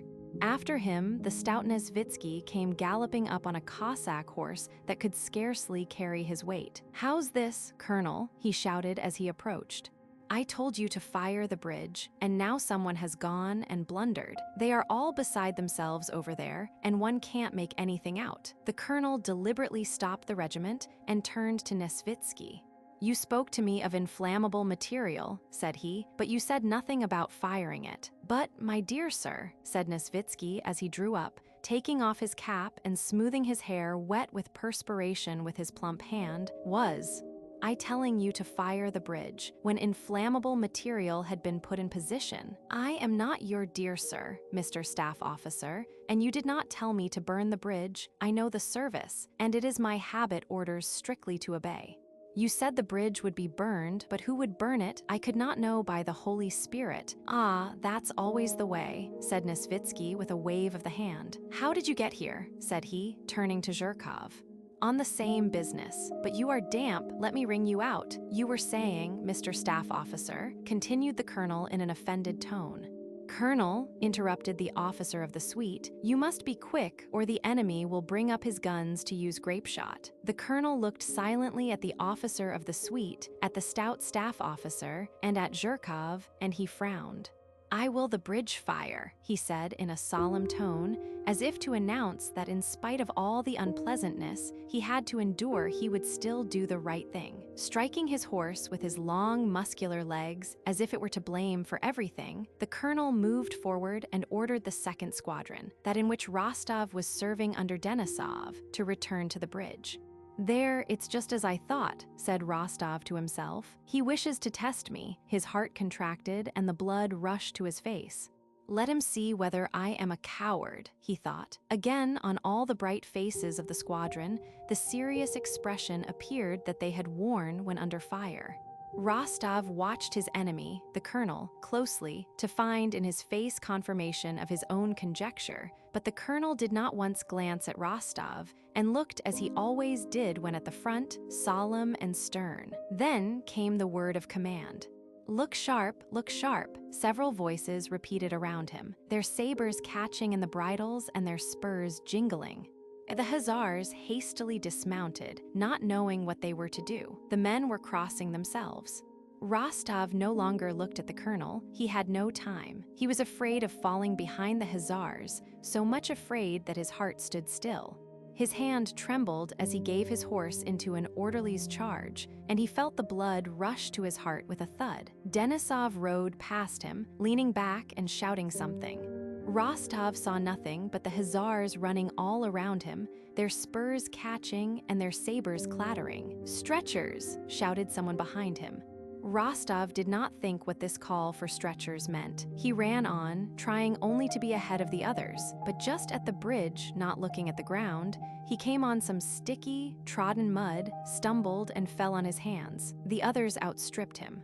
At Boss Zaid's captain, he heard the voice of the colonel, who, having ridden ahead, had pulled up his horse near the bridge with a triumphant, cheerful face. Rostov, wiping his muddy hands on his breeches, looked at his enemy and was about to run on, thinking that the farther he went to the front, the better.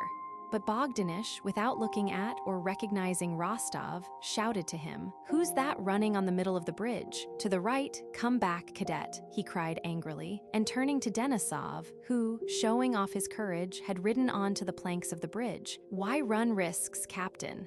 You should dismount," he said. "Oh, every bullet has its billet," answered Vaska Denisov, turning in his saddle. Meanwhile, Nesvitsky, Zhirkov, and the officer of the suite were standing together out of range of the shots, watching. Now the small group of men with yellow shakos, dark green jackets braided with cord, and blue riding breeches, who were swarming near the bridge. And then at what was approaching in the distance from the opposite side, the blue uniforms and groups with horses, easily recognizable as artillery. Will they burn the bridge or not? Who'll get there first? Will they get there and fire the bridge, or will the French get within grape-shot range and wipe them out? These were the questions each man of the troops on the high ground above the bridge involuntarily asked himself with a sinking heart, watching the bridge and the hussars in the bright evening light, and the blue tunics advancing from the other side with their bayonets and guns. "Ugh, the hussars will get it hot," said Nesvitsky. "They are within grape-shot range now." "He shouldn't have taken so many men," said the officer of the suite. "True enough," answered Nesvitsky. "Two smart fellows could have done the job just as well." "Ah, Your Excellency," put in Zhirkov, his eyes fixed on the hussars, but still with that naive air that made it impossible to know whether he was speaking in jest or in earnest. "Ah, Your Excellency, how you look at things, send 2 men, and who then would give us the Vladimir medal and ribbon? But now, even if they do get peppered, the squadron may be recommended for honors, and he may get a ribbon. Our Bogdanish knows how things are done." "There now," said the officer of the suite, "that's grape-shot." He pointed to the French guns, the limbers of which were being detached and hurriedly removed.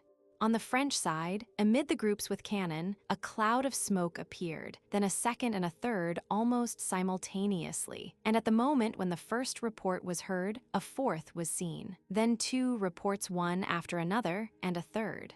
Oh, groaned Nesvitsky as if in fierce pain, seizing the officer of the suite by the arm. "Look, a man has fallen, 2, I think."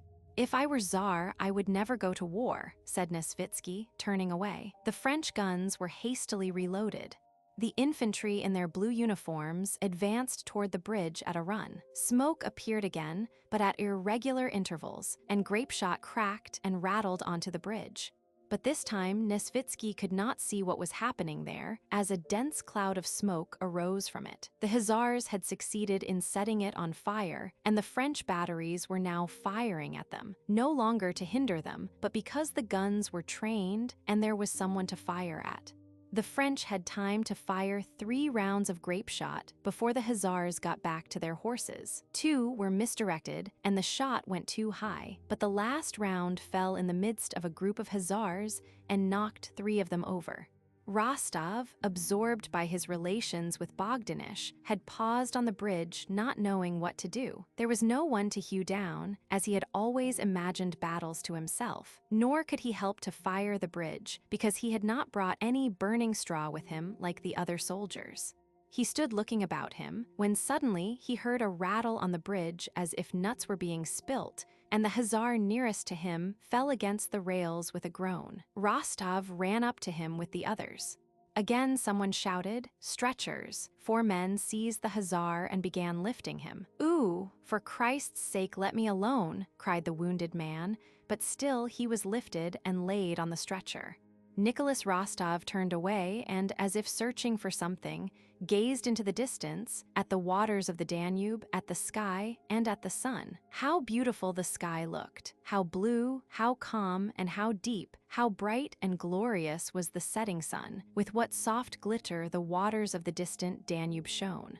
And fairer still were the faraway blue mountains beyond the river, the nunnery, the mysterious gorges, and the pine forests veiled in the mist of their summits. There was peace and happiness. I should wish for nothing else, nothing, if only I were there, thought Rostov. In myself alone and in that sunshine there is so much happiness, but here, groans, suffering, fear, and this uncertainty and hurry. There they are shouting again, and again are all running back somewhere, and I shall run with them, and death is here above me and around. Another instant, and I shall never again see the sun, this water, that gorge. At that instant, the sun began to hide behind the clouds, and other stretchers came into view before Rostov. And the fear of death and of the stretchers, and love of the sun and of life, all merged into one feeling of sickening agitation. O Lord God, thou who art in that heaven, save, forgive, and protect me, Rostov whispered. The Hussars ran back to the men who held their horses. Their voices sounded louder and calmer. The stretchers disappeared from sight. "Well, F-Wiend, so you've smelt powder," shouted Vaska Denisov just above his ear. "It's all over, but I am a coward, yes, a coward," thought Rostov, and sighing deeply he took Rook, his horse, which stood resting 1 foot, from the orderly and began to mount. "Was that grape shot?" he asked Denisov. "Yes, and no mistake," cried Denisov.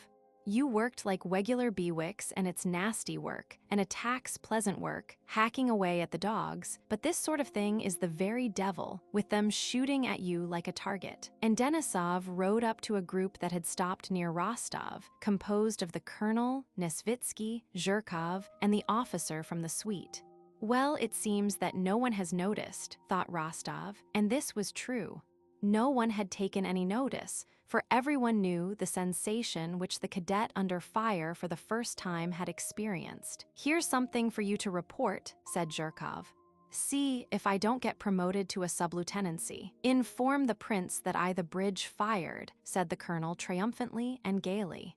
"And if he asks about the losses, a trifle," said the colonel in his bass voice. "2 Hussars wounded and 1 knocked out," he added, unable to restrain a happy smile, and pronouncing the phrase knocked out with ringing distinctness. Chapter 9.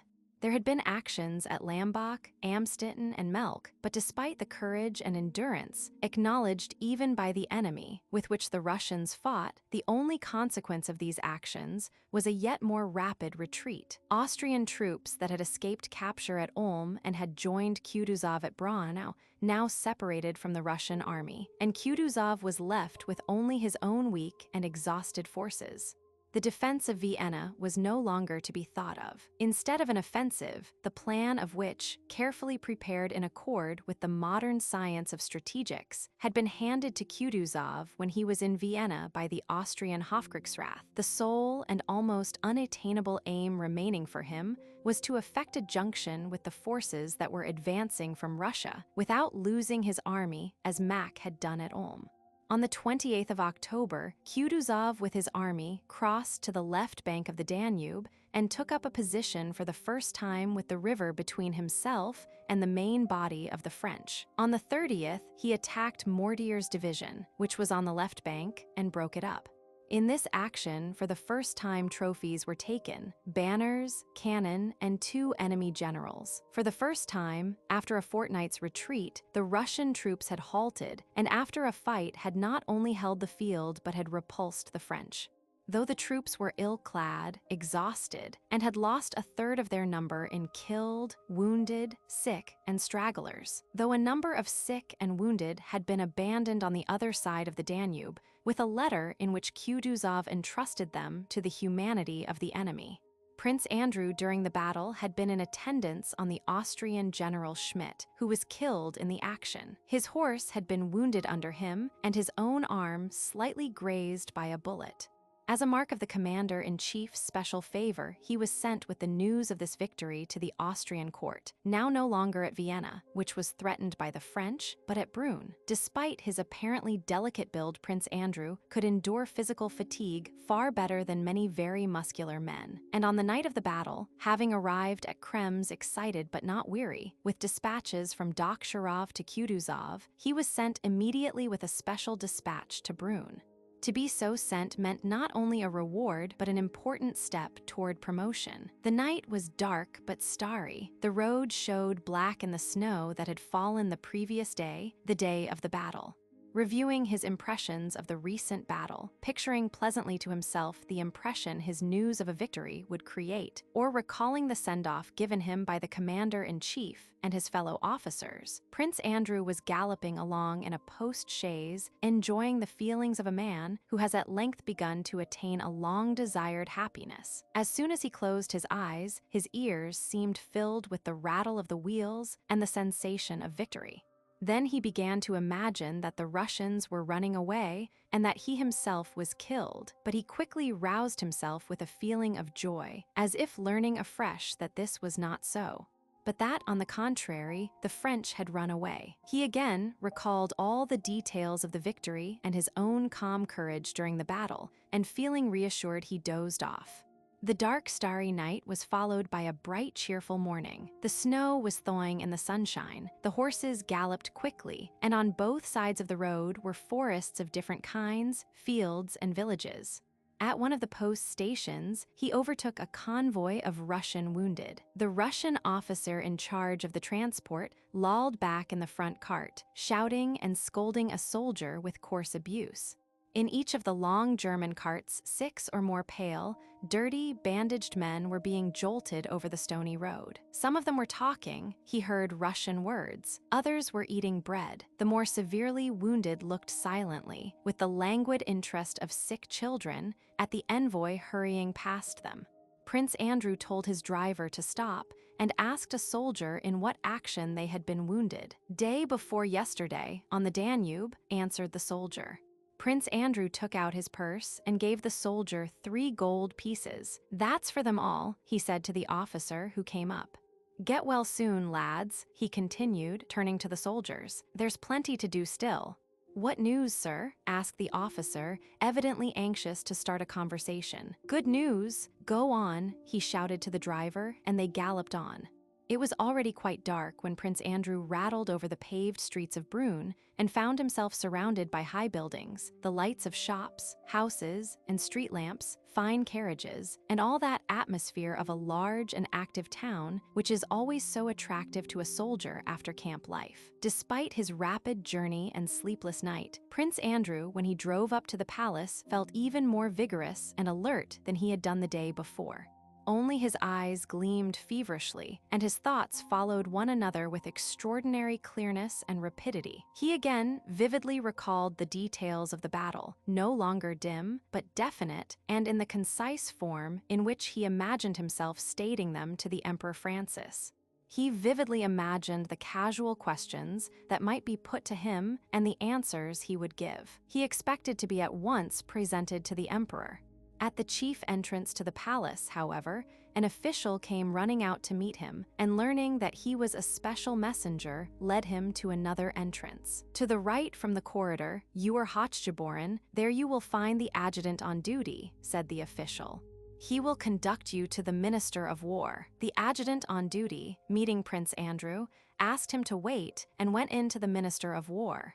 5 minutes later, he returned and, bowing with particular courtesy, ushered Prince Andrew before him along a corridor to the cabinet where the Minister of War was at work. The adjutant, by his elaborate courtesy, appeared to wish to ward off any attempt at familiarity on the part of the Russian messenger. Prince Andrew's joyous feeling was considerably weakened as he approached the door of the minister's room. He felt offended, and without his noticing it, the feeling of offense immediately turned into one of disdain, which was quite uncalled for. His fertile mind instantly suggested to him a point of view which gave him a right to despise the adjutant and the minister. Away from the smell of powder, they probably think it easy to gain victories, he thought. His eyes narrowed disdainfully. He entered the room of the Minister of War with peculiarly deliberate steps. This feeling of disdain was heightened when he saw the minister seated at a large table reading some papers and making pencil notes on them, and for the first 2 or 3 minutes taking no notice of his arrival. A wax candle stood at each side of the minister's bent, bald head with its gray temples. He went on reading to the end, without raising his eyes at the opening of the door and the sound of footsteps. "Take this and deliver it," said he to his adjutant, handing him the papers and still taking no notice of the special messenger. Prince Andrew felt that either the actions of Kutuzov's army interested the Minister of War less than any of the other matters he was concerned with, or he wanted to give the Russian special messenger that impression. "But that is a matter of perfect indifference to me," he thought. The minister drew the remaining papers together, arranged them evenly, and then raised his head. He had an intellectual and distinctive head, but the instant he turned to Prince Andrew, the firm, intelligent expression on his face changed in a way evidently deliberate and habitual to him. His face took on the stupid, artificial smile, which does not even attempt to hide its artificiality, of a man who is continually receiving many petitioners one after another. "From General Field Marshal Kutuzov," he asked. "I hope it is good news. There has been an encounter with Mortier, a victory." It was high time. He took the dispatch which was addressed to him and began to read it with a mournful expression. "Oh, my God, Schmidt," he exclaimed in German. "What a calamity, what a calamity." Having glanced through the dispatch, he laid it on the table and looked at Prince Andrew, evidently considering something. "Ah, what a calamity. You say the affair was decisive. But Mortier is not captured." Again he pondered. "I am very glad you have brought good news, though Schmidt's death is a heavy price to pay for the victory. His Majesty will no doubt wish to see you, but not today. I thank you, you must have a rest. Be at the levee tomorrow after the parade. However, I will let you know." The stupid smile, which had left his face while he was speaking, reappeared. "Au revoir, thank you very much. His Majesty will probably desire to see you," he added, bowing his head. When Prince Andrew left the palace, he felt that all the interest and happiness the victory had afforded him had been now left in the indifferent hands of the Minister of War and the polite adjutant. The whole tenor of his thoughts instantaneously changed. The battle seemed the memory of a remote event long past. Chapter 10. Prince Andrew stayed at Brünn with Bilibin, a Russian acquaintance of his in the diplomatic service. "Ah, my dear prince, I could not have a more welcome visitor," said Bilibin as he came out to meet Prince Andrew. "France, put the prince's things in my bedroom," said he to the servant who was ushering Bolkonsky in. "So you're a messenger of victory, eh? Splendid, and I am sitting here ill, as you see." After washing and dressing, Prince Andrew came into the diplomat's luxurious study and sat down to the dinner prepared for him. Bilibin settled down comfortably beside the fire.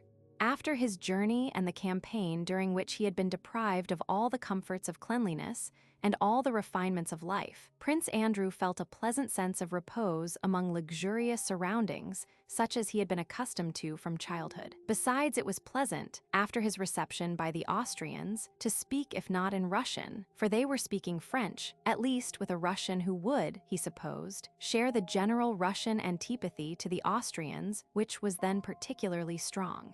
Bilibin was a man of 35, a bachelor, and of the same circle as Prince Andrew. They had known each other previously in Petersburg, but had become more intimate when Prince Andrew was in Vienna with Kutuzov. Just as Prince Andrew was a young man who gave promise of rising high in the military profession, so to an even greater extent Bilibin gave promise of rising in his diplomatic career. He was still a young man, but no longer a young diplomat, as he had entered the service at the age of 16, had been in Paris and Copenhagen, and now held a rather important post in Vienna.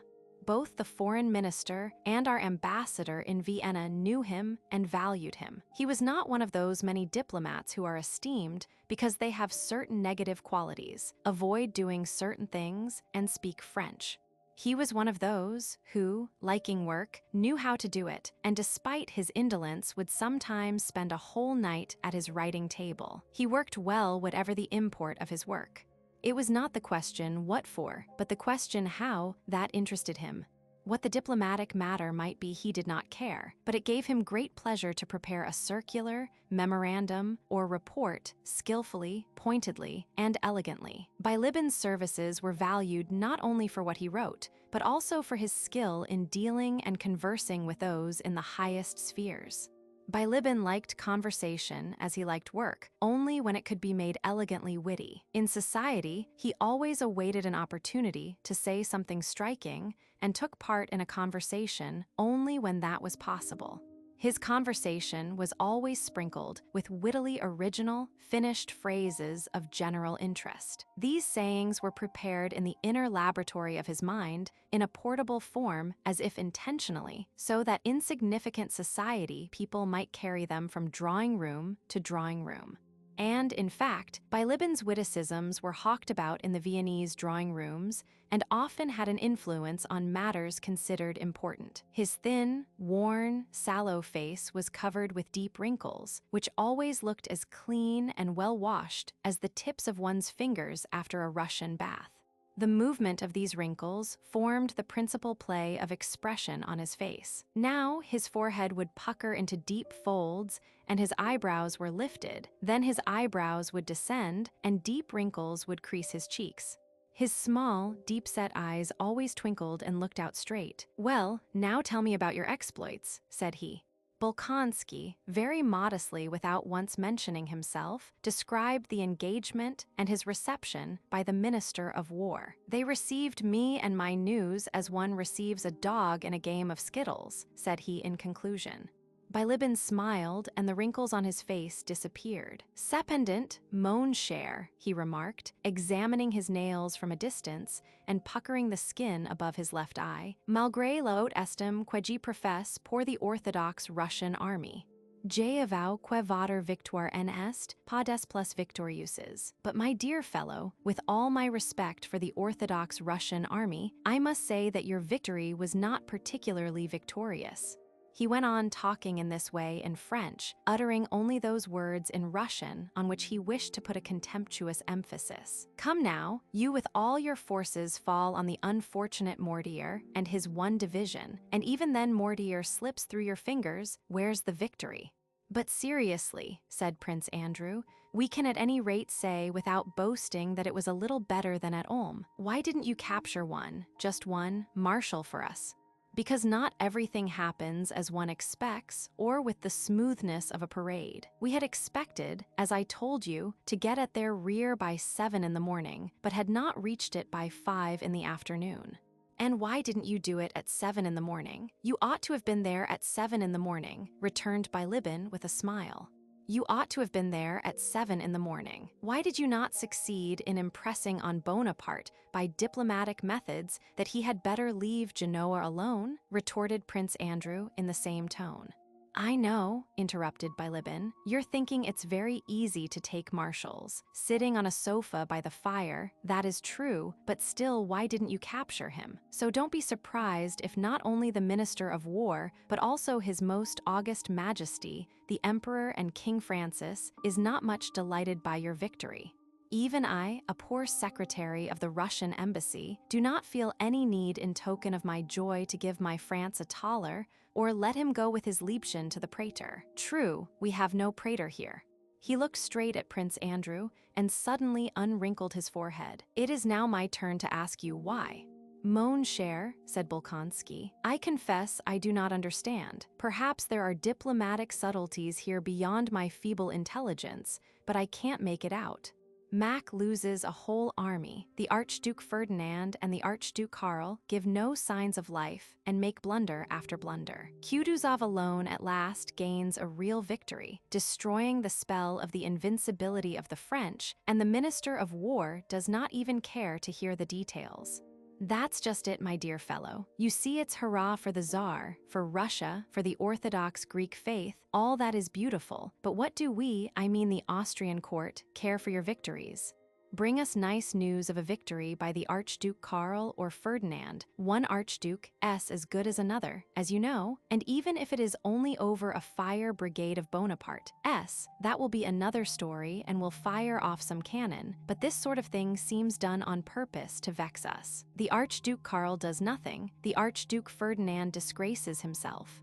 You abandon Vienna, give up its defense, as much as to say, heaven is with us, but heaven help you and your capital. The one general whom we all loved, Schmidt, you expose to a bullet, and then you congratulate us on the victory, admit that more irritating news than yours could not have been conceived. It's as if it had been done on purpose, on purpose. Besides, suppose you did gain a brilliant victory. If even the Archduke Karl gained a victory, what effect would that have on the general course of events? It's too late now when Vienna is occupied by the French army. What? Occupied, Vienna occupied. Not only occupied, but Bonaparte is at Schönbrunn, and the Count, our dear Count VRBNA, goes to him for orders. After the fatigues and impressions of the journey, his reception, and especially after having dined, Bolkonsky felt that he could not take in the full significance of the words he heard. Count Lichtenfels was here this morning, Bilibin continued, and showed me a letter in which the parade of the French in Vienna was fully described. Prince Murat et tout le tremblement. You see that your victory is not a matter for great rejoicing, and that you can't be received as a savior. Really, I don't care about that. I don't care at all, said Prince Andrew, beginning to understand that his news of the battle before Krems was really of small importance in view of such events as the fall of Austria's capital. How is it Vienna was taken? What of the bridge and its celebrated bridgehead and Prince Auersperg? We heard reports that Prince Auersperg was defending Vienna, he said. Prince Auersperg is on our side of the river, and is defending us, doing it very badly, I think, but still he is defending us. But Vienna is on the other side. No, the bridge has not yet been taken, and I hope it will not be, for it is mined, and orders have been given to blow it up. Otherwise, we should long ago have been in the mountains of Bohemia, and you and your army would have spent a bad quarter of an hour between two fires. But still, this does not mean that the campaign is over, said Prince Andrew. Well, I think it is. The bigwigs here think so too, but they daren't say so. It will be as I said at the beginning of the campaign, it won't be your skirmishing at Dürrenstein or gunpowder at all that will decide the matter, but those who devised it, said Bilibin, quoting one of his own mots, releasing the wrinkles on his forehead and pausing. The only question is what will come of the meeting between the Emperor Alexander and the King of Prussia in Berlin. If Prussia joins the Allies, Austria's hand will be forced, and there will be war. If not, it is merely a question of settling where the preliminaries of the new Campo Formio are to be drawn up. What an extraordinary genius, Prince Andrew suddenly exclaimed, clenching his small hand and striking the table with it. And what luck the man has. Buonaparte, said Bilibin inquiringly, puckering up his forehead to indicate that he was about to say something witty. Buonaparte, he repeated, accentuating the U. I think, however, now that he lays down laws for Austria at Schönbrunn, il faut lui faire grâce de elu, I shall certainly adopt an innovation and call him simply Bonaparte. We must let him off the U. But joking apart, said Prince Andrew, do you really think the campaign is over? This is what I think. Austria has been made a fool of, and she is not used to it. She will retaliate.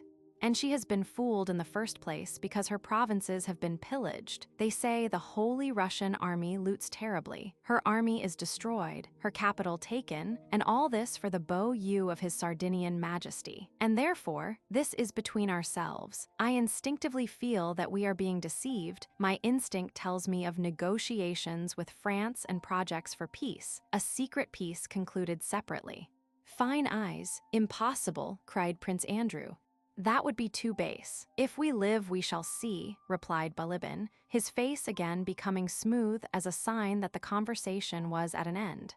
When Prince Andrew reached the room prepared for him and lay down in a clean shirt on the feather bed with its warmed and fragrant pillows, he felt that the battle of which he had brought tidings was far, far away from him. The alliance with Prussia, Austria's treachery, Bonaparte's new triumph, tomorrow's levee and parade, and the audience with the Emperor Francis occupied his thoughts. He closed his eyes, and immediately a sound of cannonading, of musketry and the rattling of carriage wheels seemed to fill his ears. And now again, drawn out in a thin line, the musketeers were descending the hill, the French were firing, and he felt his heart palpitating as he rode forward beside Schmidt with the bullets merrily whistling all around, and he experienced tenfold the joy of living, as he had not done since childhood. He woke up. Yes, that all happened, he said, and smiling happily to himself like a child, he fell into a deep, youthful slumber. Chapter 11. Next day he woke late. Recalling his recent impressions, the first thought that came into his mind was that today he had to be presented to the Emperor Francis. He remembered the Minister of War, the polite Austrian adjutant, Bilibin, and last night's conversation. Having dressed for his attendance at court in full parade uniform, which he had not worn for a long time, he went into Bilibin's study fresh, animated, and handsome, with his hand bandaged. In the study were 4 gentlemen of the diplomatic corps. With Prince Vasili Kuragin, who was a secretary to the embassy, Bolkonsky was already acquainted.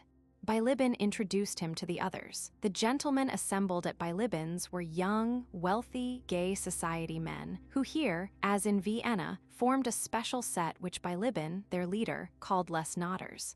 This set, consisting almost exclusively of diplomats, evidently had its own interests which had nothing to do with war or politics, but related to high society, to certain women, and to the official side of the service. These gentlemen received Prince Andrew as one of themselves, an honor they did not extend to many. From politeness and to start conversation, they asked him a few questions about the army and the battle, and then the talk went off into merry jests and gossip, hours. But the best of it was, said one, telling of the misfortune of a fellow diplomat, that the Chancellor told him flatly that his appointment to London was a promotion, and that he was so to regard it. Can you fancy the figure he cut? But the worst of it, gentlemen, I am giving Kuragin away to you, is that man suffers, and this Don Juan wicked fellow is taking advantage of it. Prince Hippolyte was lolling in a lounge chair with his legs over its arm. He began to laugh.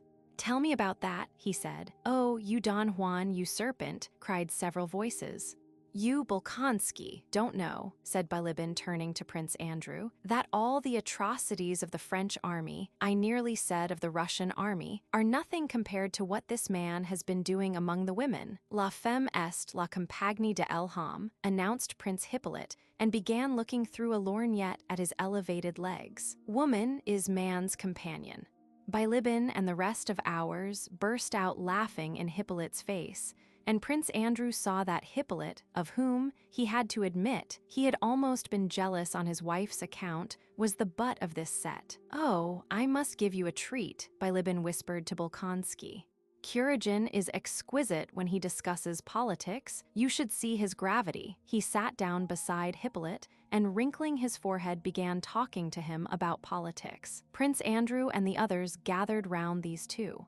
"The Berlin cabinet cannot express a feeling of alliance," began Hippolyte, gazing round with importance at the others, "without expressing, as in its last note, you understand. Besides, unless His Majesty the Emperor derogates from the principle of our alliance." "Wait, I have not finished," he said to Prince Andrew, seizing him by the arm. "I believe that intervention will be stronger than non-intervention." And he paused. "Finally, one cannot impute the non-receipt of our dispatch of November 18. That is how it will end." And he released Bolkonsky's arm to indicate that he had now quite finished. "Demosthenes, I know thee by the pebble thou secretest in thy golden mouth," said Bilibin, and the mop of hair on his head moved with satisfaction. Everybody laughed, and Hippolyte louder than anyone. He was evidently distressed and breathed painfully, but could not restrain the wild laughter that convulsed his usually impassive features. "Well now, gentlemen," said Bilibin, "Bolkonsky is my guest in this house and in Brünn itself. I want to entertain him as far as I can, with all the pleasures of life here. If we were in Vienna, it would be easy, but here, in this wretched Moravian hole, it is more difficult, and I beg you all to help me. Brünn's attractions must be shown him. You can undertake the theater, society, and you, Hippolyte, of course the women. We must let him see Amélie, she's exquisite," said one of ours, kissing his fingertips. "In general, we must turn this bloodthirsty soldier to more humane interests," said Bilibin. "I shall scarcely be able to avail myself of your hospitality, gentlemen. It is already time for me to go," replied Prince Andrew, looking at his watch. "Where to? To the Emperor." Oh. Well, au revoir, Bolkonsky. Au revoir, Prince. Come back early to dinner," cried several voices. "We'll take you in hand. When speaking to the Emperor, try as far as you can to praise the way that provisions are supplied and the routes indicated," said Bilibin, accompanying him to the hall. "I should like to speak well of them, but as far as I know the facts, I can't," replied Bolkonsky, smiling. "Well, talk as much as you can anyway. He has a passion for giving audiences, but he does not like talking himself and can't do it, as you will see." Chapter 12. At the levee, Prince Andrew stood among the Austrian officers, as he had been told to, and the Emperor Francis merely looked fixedly into his face and just nodded to him with his long head.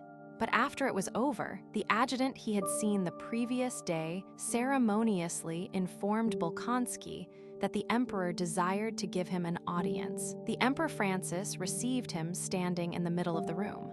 Before the conversation began, Prince Andrew was struck by the fact that the emperor seemed confused and blushed, as if not knowing what to say. "Tell me, when did the battle begin?"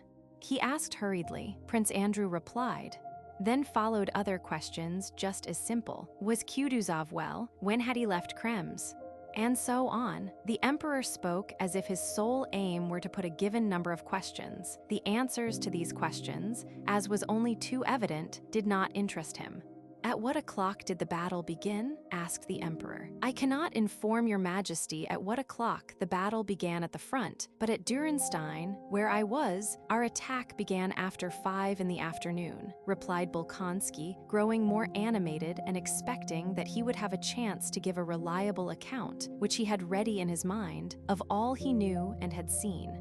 But the emperor smiled and interrupted him. "How many miles?" "From where to where, your majesty?" "From Dürrenstein to Krems." 3.5 miles, your majesty. The French have abandoned the left bank. According to the scouts, the last of them crossed on rafts during the night. Is there sufficient forage in Krems? Forage has not been supplied to the extent, the emperor interrupted him. At what o'clock was General Schmidt killed? At 7 o'clock, I believe. At 7 o'clock. It's very sad, the emperor thanked Prince Andrew and bowed. Prince Andrew withdrew and was immediately surrounded by courtiers on all sides. Everywhere he saw friendly looks and heard friendly words. Yesterday's adjutant reproached him for not having stayed at the palace and offered him his own house. The Minister of War came up and congratulated him on the Maria Theresa Order of the Third Grade, which the Emperor was conferring on him. The Empress, Chamberlain, invited him to see Her Majesty. The Archduchess also wished to see him. He did not know whom to answer, and for a few seconds collected his thoughts. Then the Russian ambassador took him by the shoulder, led him to the window, and began to talk to him. Contrary to Bilibin's forecast, the news he had brought was joyfully received. A Thanksgiving service was arranged. Kutuzov was awarded the Grand Cross of Maria Theresa, and the whole army received rewards. Bolkonsky was invited everywhere and had to spend the whole morning calling on the principal Austrian dignitaries. Between 4 and 5 in the afternoon, having made all his calls, he was returning to Bilibin's house, thinking out a letter to his father about the battle and his visit to Brünn. At the door, he found a vehicle half full of luggage. France, Bilibin's man, was dragging a portmanteau with some difficulty out of the front door. Before returning to Bilibin's, Prince Andrew had gone to a bookshop to provide himself with some books for the campaign and had spent some time in the shop. "What is it?" he asked. "Oh, Your Excellency," said France, with difficulty rolling the portmanteau into the vehicle, "we are to move on still farther. The scoundrel is again at our heels." "Eh, what?" asked Prince Andrew. Bilibin came out to meet him. His usually calm face showed excitement. "There now, confess that this is delightful," said he. "This affair of the Thabor Bridge at Vienna.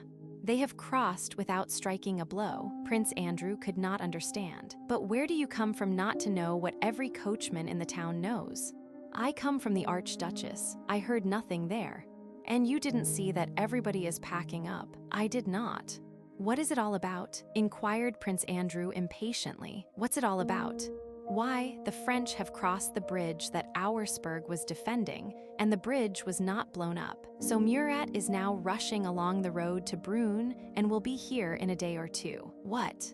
"Here, but why did they not blow up the bridge if it was mined?" "That is what I ask you. No one, not even Bonaparte, knows why." Bolkonsky shrugged his shoulders. "But if the bridge is crossed, it means that the army too is lost." "It will be cut off," said he. "That's just it," answered Bilibin. "Listen, the French entered Vienna as I told you. Very well.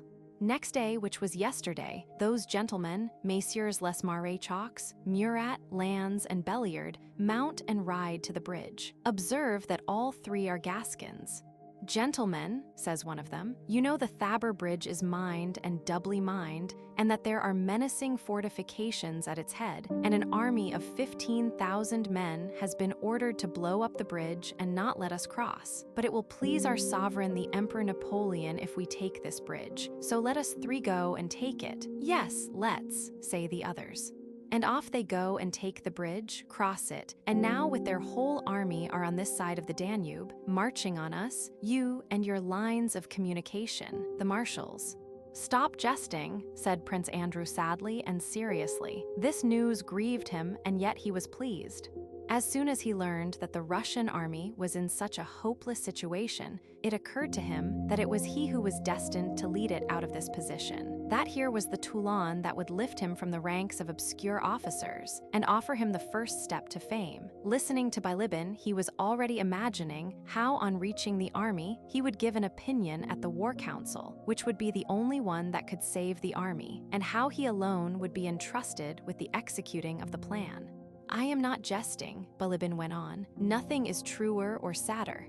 These gentlemen ride onto the bridge alone and wave white handkerchiefs. They assure the officer on duty that they, the marshals, are on their way to negotiate with Prince Auersperg. He lets them enter the Terre de Pont. They spin him 1,000 gasconades, saying that the war is over, that the Emperor Francis is arranging a meeting with Bonaparte, that they desire to see Prince Auersperg, and so on. The officer sends for Auersperg. These gentlemen embrace the officers, crack jokes, sit on the cannon, and meanwhile a French battalion gets to the bridge unobserved, flings the bags of incendiary material into the water, and approaches the Terre de Pont. At length appears the Lieutenant General, our dear Prince Auersperg von Modern himself. Dearest foe, flower of the Austrian army, hero of the Turkish wars, hostilities are ended, we can shake one another's hand. The Emperor Napoleon burns with impatience to make Prince Auersperg's acquaintance. In a word, those gentlemen, Gascons indeed, so bewildered him with fine words, and he is so flattered by his rapidly established intimacy with the French marshals, and so dazzled by the sight of Murat's mantle and ostrich plumes, quil eni voitque du few, et aubli celui quil devate fair sir l'ennemi. In spite of the animation of his speech, Bilibin did not forget to pause after this mot to give time for its due appreciation. The sergeant, who is evidently wiser than his general, goes up to Auersperg and says, "Prince, you are being deceived, here are the French." Murat, seeing that all is lost if the sergeant is allowed to speak, turns to Auersperg with feigned astonishment. He is a true Gascon and says, "I don't recognize the world-famous Austrian discipline if you allow a subordinate to address you like that." It was a stroke of genius. Prince Auersperg feels his dignity at stake and orders the sergeant to be arrested. "Come, you must own that this affair of the Thabur Bridge is delightful. It is not exactly stupidity, nor rascality, Bridgehead. That their fire gets into his eyes, and he forgets that he ought to be firing at the enemy." "It may be treachery," said Prince Andrew, vividly imagining the gray overcoats, wounds, the smoke of gunpowder, the sounds of firing, and the glory that awaited him. "Not that either."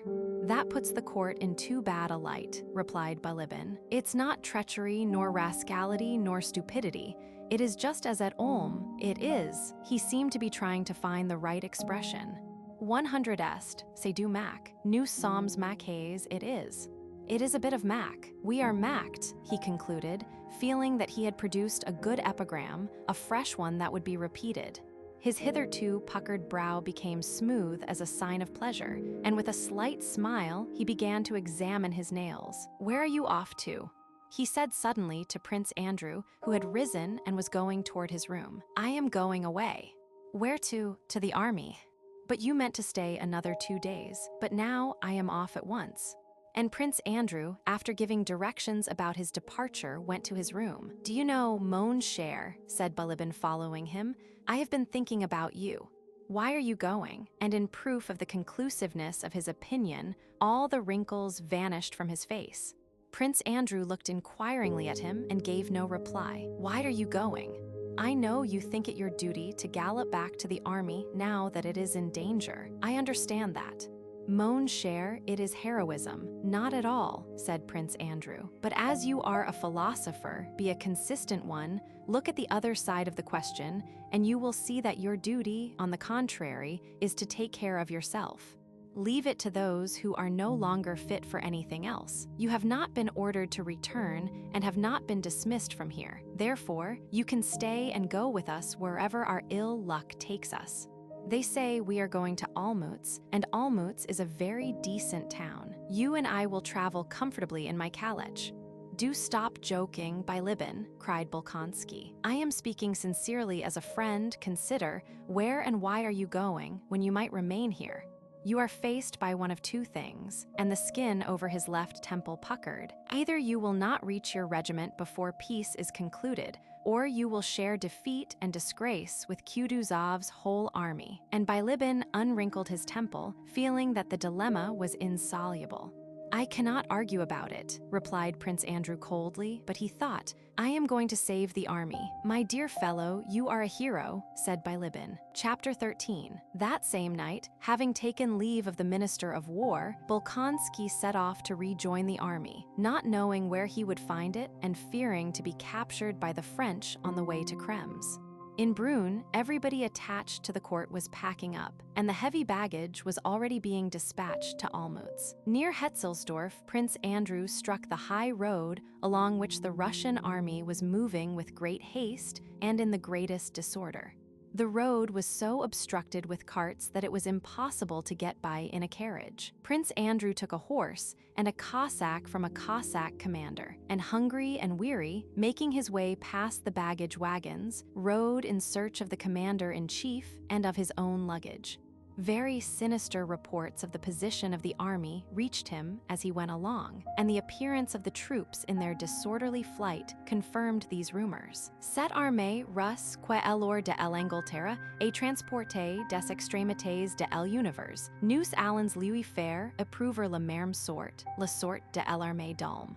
He remembered these words in Bonaparte's address to his army at the beginning of the campaign, and they awoke in him astonishment at the genius of his hero, a feeling of wounded pride, and a hope of glory. And should there be nothing left but to die? He thought, well, if need be, I shall do it no worse than others.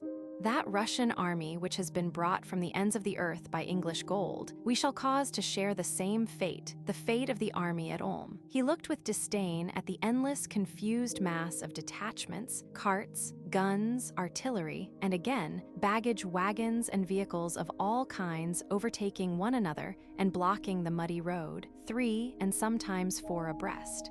From all sides, behind and before, as far as ear could reach, there were the rattle of wheels, the creaking of carts and gun carriages, the tramp of horses, the crack of whips, shouts, the urging of horses, and the swearing of soldiers, orderlies, and officers. All along the sides of the road, fallen horses were to be seen, some flayed, some not, and broken down carts beside which solitary soldiers sat waiting for something, and again, soldiers straggling from their companies, crowds of whom set off to the neighboring villages or returned from them dragging sheep, fowls, hay, and bulging sacks. At each ascent or descent of the road, the crowds were yet denser, and the din of shouting more incessant.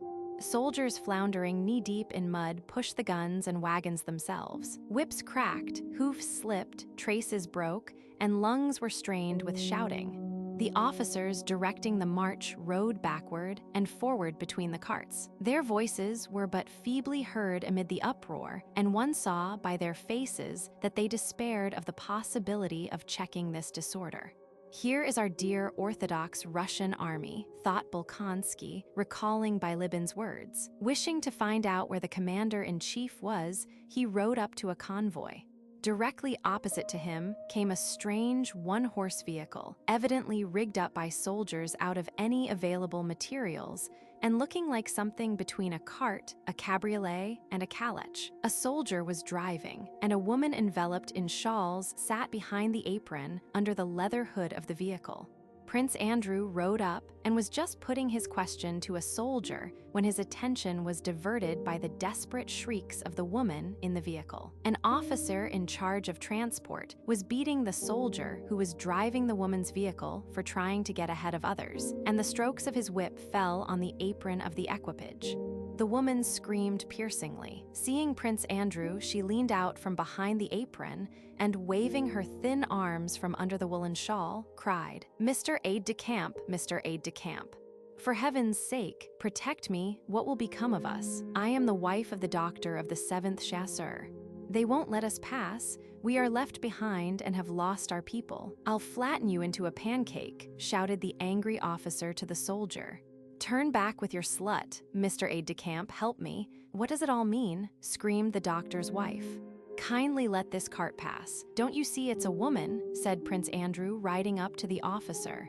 The officer glanced at him and, without replying, turned again to the soldier. "I'll teach you to push on. Back. Let them pass, I tell you," repeated Prince Andrew, compressing his lips.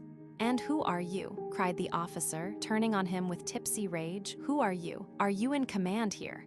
"Say, I am commander here, not you. Go back or I'll flatten you into a pancake," repeated he. This expression evidently pleased him. "That was a nice snub for the little aide-de-camp," came a voice from behind. Prince Andrew saw that the officer was in that state of senseless, tipsy rage when a man does not know what he is saying. He saw that his championship of the doctor's wife in her queer trap might expose him to what he dreaded more than anything in the world, to ridicule, but his instinct urged him on. Before the officer finished his sentence, Prince Andrew, his face distorted with fury, rode up to him and raised his riding whip. "Kind, lie, let them pass." The officer flourished his arm and hastily rode away. "It's all the fault of these fellows on the staff that there's this disorder," he muttered. "Do as you like." Prince Andrew, without lifting his eyes, rode hastily away from the doctor's wife, who was calling him her deliverer, and recalling with a sense of disgust the minutest details of this humiliating scene, he galloped on to the village, where he was told who the commander-in-chief was. On reaching the village, he dismounted and went to the nearest house, intending to rest if, but for a moment, eat something, and try to sort out the stinging and tormenting thoughts that confused his mind. "This is a mob of scoundrels and not an army," he was thinking as he went up to the window of the first house, when a familiar voice called him by name. He turned round. Nesvitsky's handsome face looked out of the little window. Nesvitsky, moving his moist lips as he chewed something and flourishing his arm, called him to enter. "Bolkonsky, Bolkonsky, don't you hear, eh? Come quick," he shouted. Entering the house, Prince Andrew saw Nesvitsky and another adjutant having something to eat. They hastily turned round to him, asking if he had any news. On their familiar faces, he read agitation and alarm. This was particularly noticeable on Nesvitsky's usually laughing countenance. "Where is the commander-in-chief?" asked Bolkonsky. "Here in that house," answered the adjutant. "Well, is it true that it's peace and capitulation?" asked Nesvitsky. "I was going to ask you. I know nothing except that it was all I could do to get here." "And we, my dear boy, it's terrible. I was wrong to laugh at Mac. We're getting it still worse," said Nesvitsky. "But sit down and have something to eat. You won't be able to find either your baggage or anything else now, Prince. And God only knows where your man Peter is," said the other adjutant. "Where are headquarters? We are to spend the night in Znaim." "Well, I have got all I need into packs for 2 horses," said Nesvitsky. "They've made up splendid packs for me, fit to cross the Bohemian mountains with. It's a bad lookout, old fellow, but what's the matter with you? You must be ill to shiver like that," he added, noticing that Prince Andrew winced as at an electric shock. "It's nothing," replied Prince Andrew. He had just remembered his recent encounter with the doctor's wife and the convoy officer. "What is the commander-in-chief doing here?" he asked. "I can't make out at all," said Nesvitsky. "Well, all I can make out is that everything is abominable, abominable, quite abominable," said Prince Andrew, and he went off to the house where the commander-in-chief was. Passing by Kutuzov's carriage and the exhausted saddle horses of his suite, with their Cossacks who were talking loudly together, Prince Andrew entered the passage. Kutuzov himself, he was told, was in the house with Prince Bagration and Werther. Werther was the Austrian general who had succeeded Schmidt. In the passage, little Kozlovsky was squatting on his heels in front of a clerk. The clerk, with cuffs turned up, was hastily writing at a tub turned bottom upwards. Kozlovsky's face looked worn. He too had evidently not slept all night. He glanced at Prince Andrew and did not even nod to him. "Second line, have you written it?" he continued dictating to the clerk. "The Kiev Grenadiers, Podolian. One can't write so fast, Your Honor," said the clerk, glancing angrily and disrespectfully at Kozlovsky.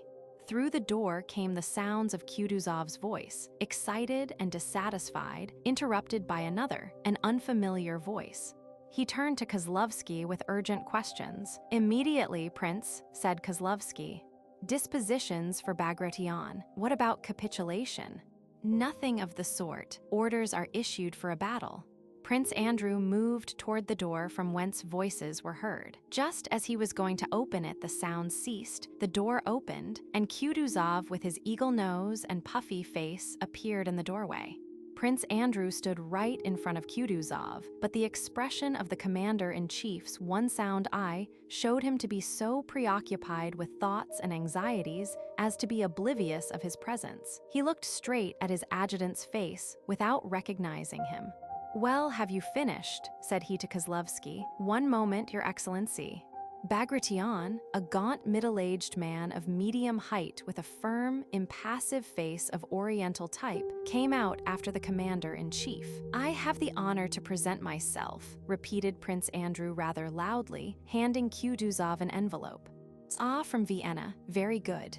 Later, Kutuzov went out into the porch with Bagration. "Well, goodbye, Prince," said he to Bagration. "My blessing, and may Christ be with you in your great endeavor." His face suddenly softened, and tears came into his eyes. With his left hand, he drew Bagration toward him, and with his right, on which he wore a ring, he made the sign of the cross over him with a gesture evidently habitual, offering his puffy cheek. But Bagration kissed him on the neck instead. "Christ be with you," Kutuzov repeated and went toward his carriage. "Get in with me," said he to Bolkonsky. "Your Excellency, I should like to be of use here. Allow me to remain with Prince Bagration's detachment." "Get in," said Kutuzov, and noticing that Bolkonsky still delayed, he added, "I need good officers myself, need them myself." They got into the carriage and drove for a few minutes in silence. "There is still much, much before us," he said, as if with an old man's penetration he understood all that was passing in Bolkonsky's mind. "If a 10th part of his detachment returns, I shall thank God," he added as if speaking to himself. Prince Andrew glanced at Kutuzov's face only a foot distant from him and involuntarily noticed the carefully washed seams of the scar near his temple, where an Ismail bullet had pierced his skull, and the empty eye socket. "Yes, he has a right to speak so calmly of those men's death," thought Bolkonsky. "That is why I beg to be sent to that detachment," he said. Kutuzov did not reply. He seemed to have forgotten what he had been saying and sat plunged in thought. 5 minutes later, gently swaying on the soft springs of the carriage, he turned to Prince Andrew. There was not a trace of agitation on his face. With delicate irony, he questioned Prince Andrew about the details of his interview with the emperor, about the remarks he had heard at court concerning the Krem's affair, and about some ladies they both knew. Chapter 14. On November 1, Kutuzov had received, through a spy, news that the army he commanded was in an almost hopeless position. The spy reported that the French, after crossing the bridge at Vienna, were advancing in immense force upon Kutuzov's line of communication with the troops that were arriving from Russia. If Kutuzov decided to remain at Krems, Napoleon's army of 150,000 men would cut him off completely and surround his exhausted army of 40,000, and he would find himself in the position of Mack at Ulm. If Kutuzov decided to abandon the road connecting him with the troops arriving from Russia, he would have to march with no road into unknown parts of the Bohemian mountains, defending himself against superior forces of the enemy and abandoning all hope of a junction with Buxtehude. Kutuzov chose this latter course. The French, the spy reported, having crossed the Vienna Bridge, were advancing by forced marches toward Znaim, which lay 66 miles off on the line of Kutuzov's retreat. If he reached Znaim before the French, there would be great hope of saving the army. To let the French forestall him at Znaim meant the exposure of his whole army to a disgrace, such as that of Ulm, or to utter destruction. But to forestall the French with his whole army was impossible. The road for the French from Vienna to Znaim was shorter and better than the road for the Russians from Krems to Znaim. The night he received the news, Kutuzov sent Bagration's vanguard, 4,000 strong, to the right across the hills from the Krems-Znaim to the Vienna-Znaim road. Bagration was to make this march without resting and to halt facing Vienna with Znaim to his rear, and if he succeeded in forestalling the French, he was to delay them as long as possible. Kutuzov himself, with all his transport, took the road to Znaim. Marching 30 miles that stormy night across roadless hills with his hungry, ill-shod soldiers, and losing a third of his men as stragglers by the way, Bagration came out on the Vienna-Znaim road at Hollabrunn a few hours ahead of the French who were approaching Hollabrunn from Vienna. Kutuzov, with his transport, had still to march for some days before he could reach Znaim. Hence Bagration, with his 4,000 hungry, exhausted men, would have to detain for days the whole enemy army that came upon him at Hollabrunn, which was clearly impossible. But a freak of fate made the impossible possible. The success of the trick that had placed the Vienna Bridge in the hands of the French without a fight led Murat to try to deceive Kutuzov in a similar way, meeting Bagration's weak detachment on the Znaim road. He supposed it to be Kutuzov's whole army. To be able to crush it, absolutely, he awaited the arrival of the rest of the troops who were on their way from Vienna, and with this object offered a 3 days truce on condition that both armies should remain in position without moving. Murat declared that negotiations for peace were already proceeding, and that he therefore offered this truce to avoid unnecessary bloodshed. Count Nostitz, the Austrian general occupying the advanced posts, believed Murat's emissary and retired, leaving Bagration's division exposed. Another emissary rode to the Russian line to announce the peace negotiations and to offer the Russian army the 3 days truce. Bagration replied that he was not authorized either to accept or refuse a truce and sent his adjutant to Kutuzov to report the offer he had received. A truce was Kutuzov's sole chance of gaining time, giving Bagration's exhausted troops some rest, and letting the transport and heavy convoys, whose movements were concealed from the French advance if but one stage nearer Znaim. The offer of a truce gave the only, and a quite unexpected, chance of saving the army. On receiving the news, he immediately dispatched Adjutant General Wintzingerode, who was in attendance on him, to the enemy camp. Wintzingerode was not merely to agree to the truce, but also to offer terms of capitulation. And meanwhile, Kutuzov sent his adjutants back to hasten to the utmost the movements of the baggage trains of the entire army along the Kremzinaim road. Bagration's exhausted and hungry detachment, which alone covered this movement of the transport and of the whole army, had to remain stationary in face of an enemy 8 times as strong as itself. Kutuzov's expectations that the proposals of capitulation, which were in no way binding, might give time for part of the transport to pass, and also that Murat's mistake would very soon be discovered, proved correct. As soon as Bonaparte, who was at Schönbrunn, 16 miles from Hollabrunn, received Murat's dispatch with the proposal of a truce and a capitulation, he detected a ruse and wrote the following letter to Murat. Schönbrunn, 25th Brumaire, 1805, at 8 o'clock in the morning to Prince Murat, I cannot find words to express to you my displeasure. You command only my advance guard and have no right to arrange an armistice without my order. You are causing me to lose the fruits of a campaign. Break the armistice immediately and march on the enemy. Inform him that the general who signed that capitulation had no right to do so, and that no one but the Emperor of Russia has that right. If, however, the Emperor of Russia ratifies that convention, I will ratify it, but it is only a trick. March on, destroy the Russian army. You are in a position to seize its baggage and artillery. The Russian emperor's aide-de-camp is an impostor. Officers are nothing when they have no powers. This one had none. The Austrians let themselves be tricked at the crossing of the Vienna Bridge. You are letting yourself be tricked by an aide-de-camp of the emperor. Napoleon Bonaparte's adjutant rode full gallop with this menacing letter to Murat. Bonaparte himself, not trusting to his generals, moved with all the guards to the field of battle, afraid of letting a ready victim escape, and Bagration's 4,000 men merrily lighted campfires, dried and warmed themselves, cooked their porridge for the first time for 3 days, and not one of them knew or imagined what was in store for him. Chapter 15. Between 3 and 4 o'clock in the afternoon, Prince Andrew, who had persisted in his request to Kutuzov, arrived at Grunth and reported himself to Bagration. Bonaparte's adjutant had not yet reached Murat's detachment, and the battle had not yet begun. In Bagration's detachment, no one knew anything of the general position of affairs. They talked of peace, but did not believe in its possibility. Others talked of a battle, but also disbelieved in the nearness of an engagement.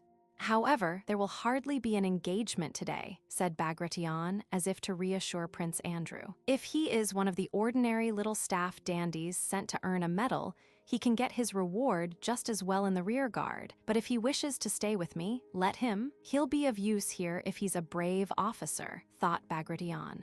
Prince Andrew, without replying, asked the prince's permission to ride round the position to see the disposition of the forces, so as to know his bearings should he be sent to execute an order. The officer on duty, a handsome, elegantly dressed man with a diamond ring on his forefinger, who was fond of speaking French though he spoke it badly, offered to conduct Prince Andrew. On all sides, they saw rain-soaked officers with dejected faces who seemed to be seeking something, and soldiers dragging doors, benches, and fencing from the village. "There now, Prince, we can't stop those fellows," said the staff officer, pointing to the soldiers. "The officers don't keep them in hand, and there," he pointed to a sutler's tent, "they crowd in and sit. This morning I turned them all out, and now look, it's full again. I must go there, Prince, and scare them a bit. It won't take a moment." "Yes, let's go in, and I will get myself a roll and some cheese," said Prince Andrew, who had not yet had time to eat anything. "Why didn't you mention it, Prince? I would have offered you something." They dismounted and entered the tent. Several officers, with flushed and weary faces, were sitting at the table eating and drinking. "Now what does this mean, gentlemen?" said the staff officer, in the reproachful tone of a man who has repeated the same thing more than once. "You know it won't do to leave your posts like this." The prince gave orders that no one should leave his post. "Now you, captain," and he turned to a thin, dirty little artillery officer who, without his boots, he had given them to the canteen keeper to dry, in only his stockings, rose when they entered, smiling not altogether comfortably. "Well, aren't you ashamed of yourself, Captain Tushin?" he continued. "One would think that as an artillery officer you would set a good example, yet here you are without your boots, the alarm will be sounded, and you'll be in a pretty position without your boots." The staff officer smiled. "Kindly return to your posts. Gentlemen, all of you, all," he added in a tone of command. Prince Andrew smiled involuntarily as he looked at the artillery officer Tushin, who, silent and smiling, shifting from one stockinged foot to the other, glanced inquiringly with his large, intelligent, kindly eyes from Prince Andrew to the staff officer. "The soldiers say it feels easier without boots," said Captain Tushin, smiling shyly in his uncomfortable position, evidently wishing to adopt a jocular tone. But before he had finished, he felt that his jest was unacceptable and had not come off. He grew confused. "Kindly return to your posts," said the staff officer, trying to preserve his gravity. Prince Andrew glanced again at the artillery officer's small figure. There was something peculiar about it, quite unsoldierly, rather comic, but extremely attractive.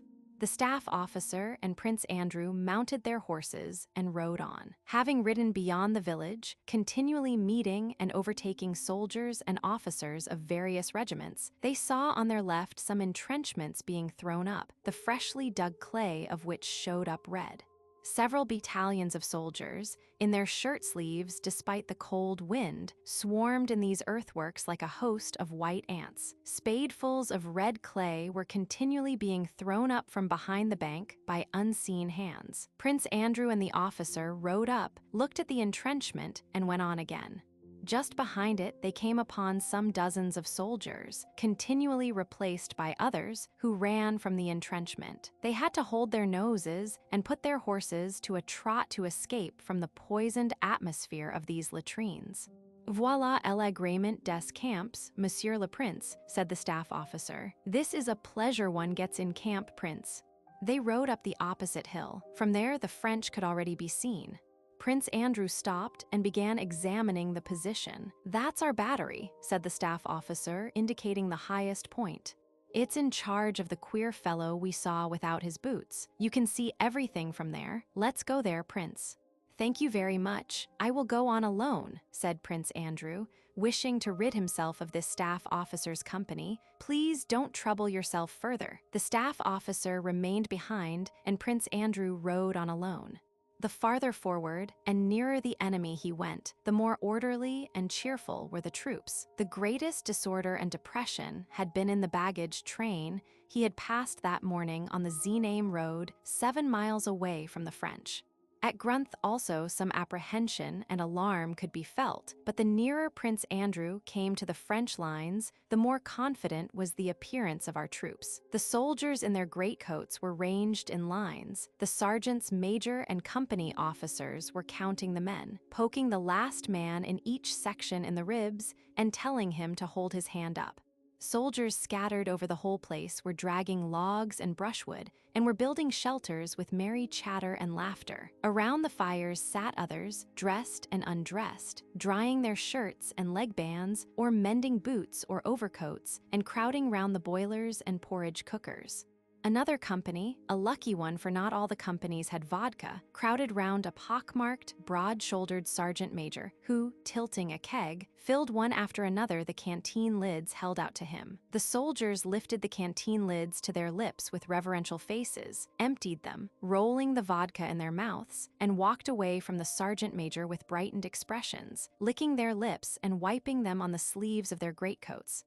All their faces were as serene as if all this were happening at home awaiting peaceful encampment, and not within sight of the enemy before an action in which at least half of them would be left on the field. After passing a chasseur regiment and in the lines of the Kiev Grenadiers, fine fellows busy with similar peaceful affairs, near the shelter of the regimental commander. Higher than and different from the others, Prince Andrew came out in front of a platoon of grenadiers before whom lay a naked man. 2 soldiers held him, while 2 others were flourishing their switches and striking him regularly on his bare back. The man shrieked unnaturally. A stout major was pacing up and down the line, and regardless of the screams kept repeating, "It's a shame for a soldier to steal. A soldier must be honest, honorable, and brave, but if he robs his fellows, there is no honor in him, he's a scoundrel. Go on, go on." So the swishing sound of the strokes and the desperate but unnatural screams continued. Go on, said the major. A young officer with a bewildered and pained expression on his face stepped away from the man and looked round inquiringly at the adjutant as he rode by. Prince Andrew, having reached the front line, rode along it. Our front line and that of the enemy were far apart on the right and left flanks, but in the center where the men with a flag of truce had passed that morning, the lines were so near together that the men could see one another's faces and speak to one another. Besides the soldiers who formed the picket line on either side, there were many curious onlookers who, jesting and laughing, stared at their strange foreign enemies. Since early morning, despite an injunction not to approach the picket line, the officers had been unable to keep sightseers away. The soldiers forming the picket line, like showmen exhibiting a curiosity, no longer looked at the French, but paid attention to the sightseers and grew weary waiting to be relieved. Prince Andrew halted to have a look at the French. Look there," one soldier was saying to another, pointing to a Russian musketeer who had gone up to the picket line with an officer and was rapidly and excitedly talking to a French grenadier. "Hark to him, jabbering, fine, isn't it? It's all the Frenchie can do to keep up with him. There now, Sidorov, wait a bit and listen." "It's fine," answered Sidorov, who was considered an adept at French. The soldier to whom the laughers referred was Dólokhov. Prince Andrew recognized him and stopped to listen to what he was saying. Dólokhov had come from the left flank, where their regiment was stationed, with his captain. "Now then, go on," incited the officer, bending forward and trying not to lose a word of the speech which was incomprehensible to him. "More, please, more, what's he saying?" Dólokhov did not answer the captain. He had been drawn into a hot dispute with the French grenadier. They were naturally talking about the campaign. The Frenchman, confusing the Austrians with the Russians, was trying to prove that the Russians had surrendered and had fled all the way from Ulm, while Dólokhov maintained that the Russians had not surrendered but had beaten the French. "We have orders to drive you off here, and we shall drive you off," said Dólokhov. "Only take care you and your Cossacks are not all captured," said the French grenadier. The French onlookers and listeners laughed. "We'll make you dance as we did under Suvorov," said Dólokhov. "On vous faire a dancer." "Qu'est-ce qu'il chante?" asked a Frenchman. "What's he singing about?"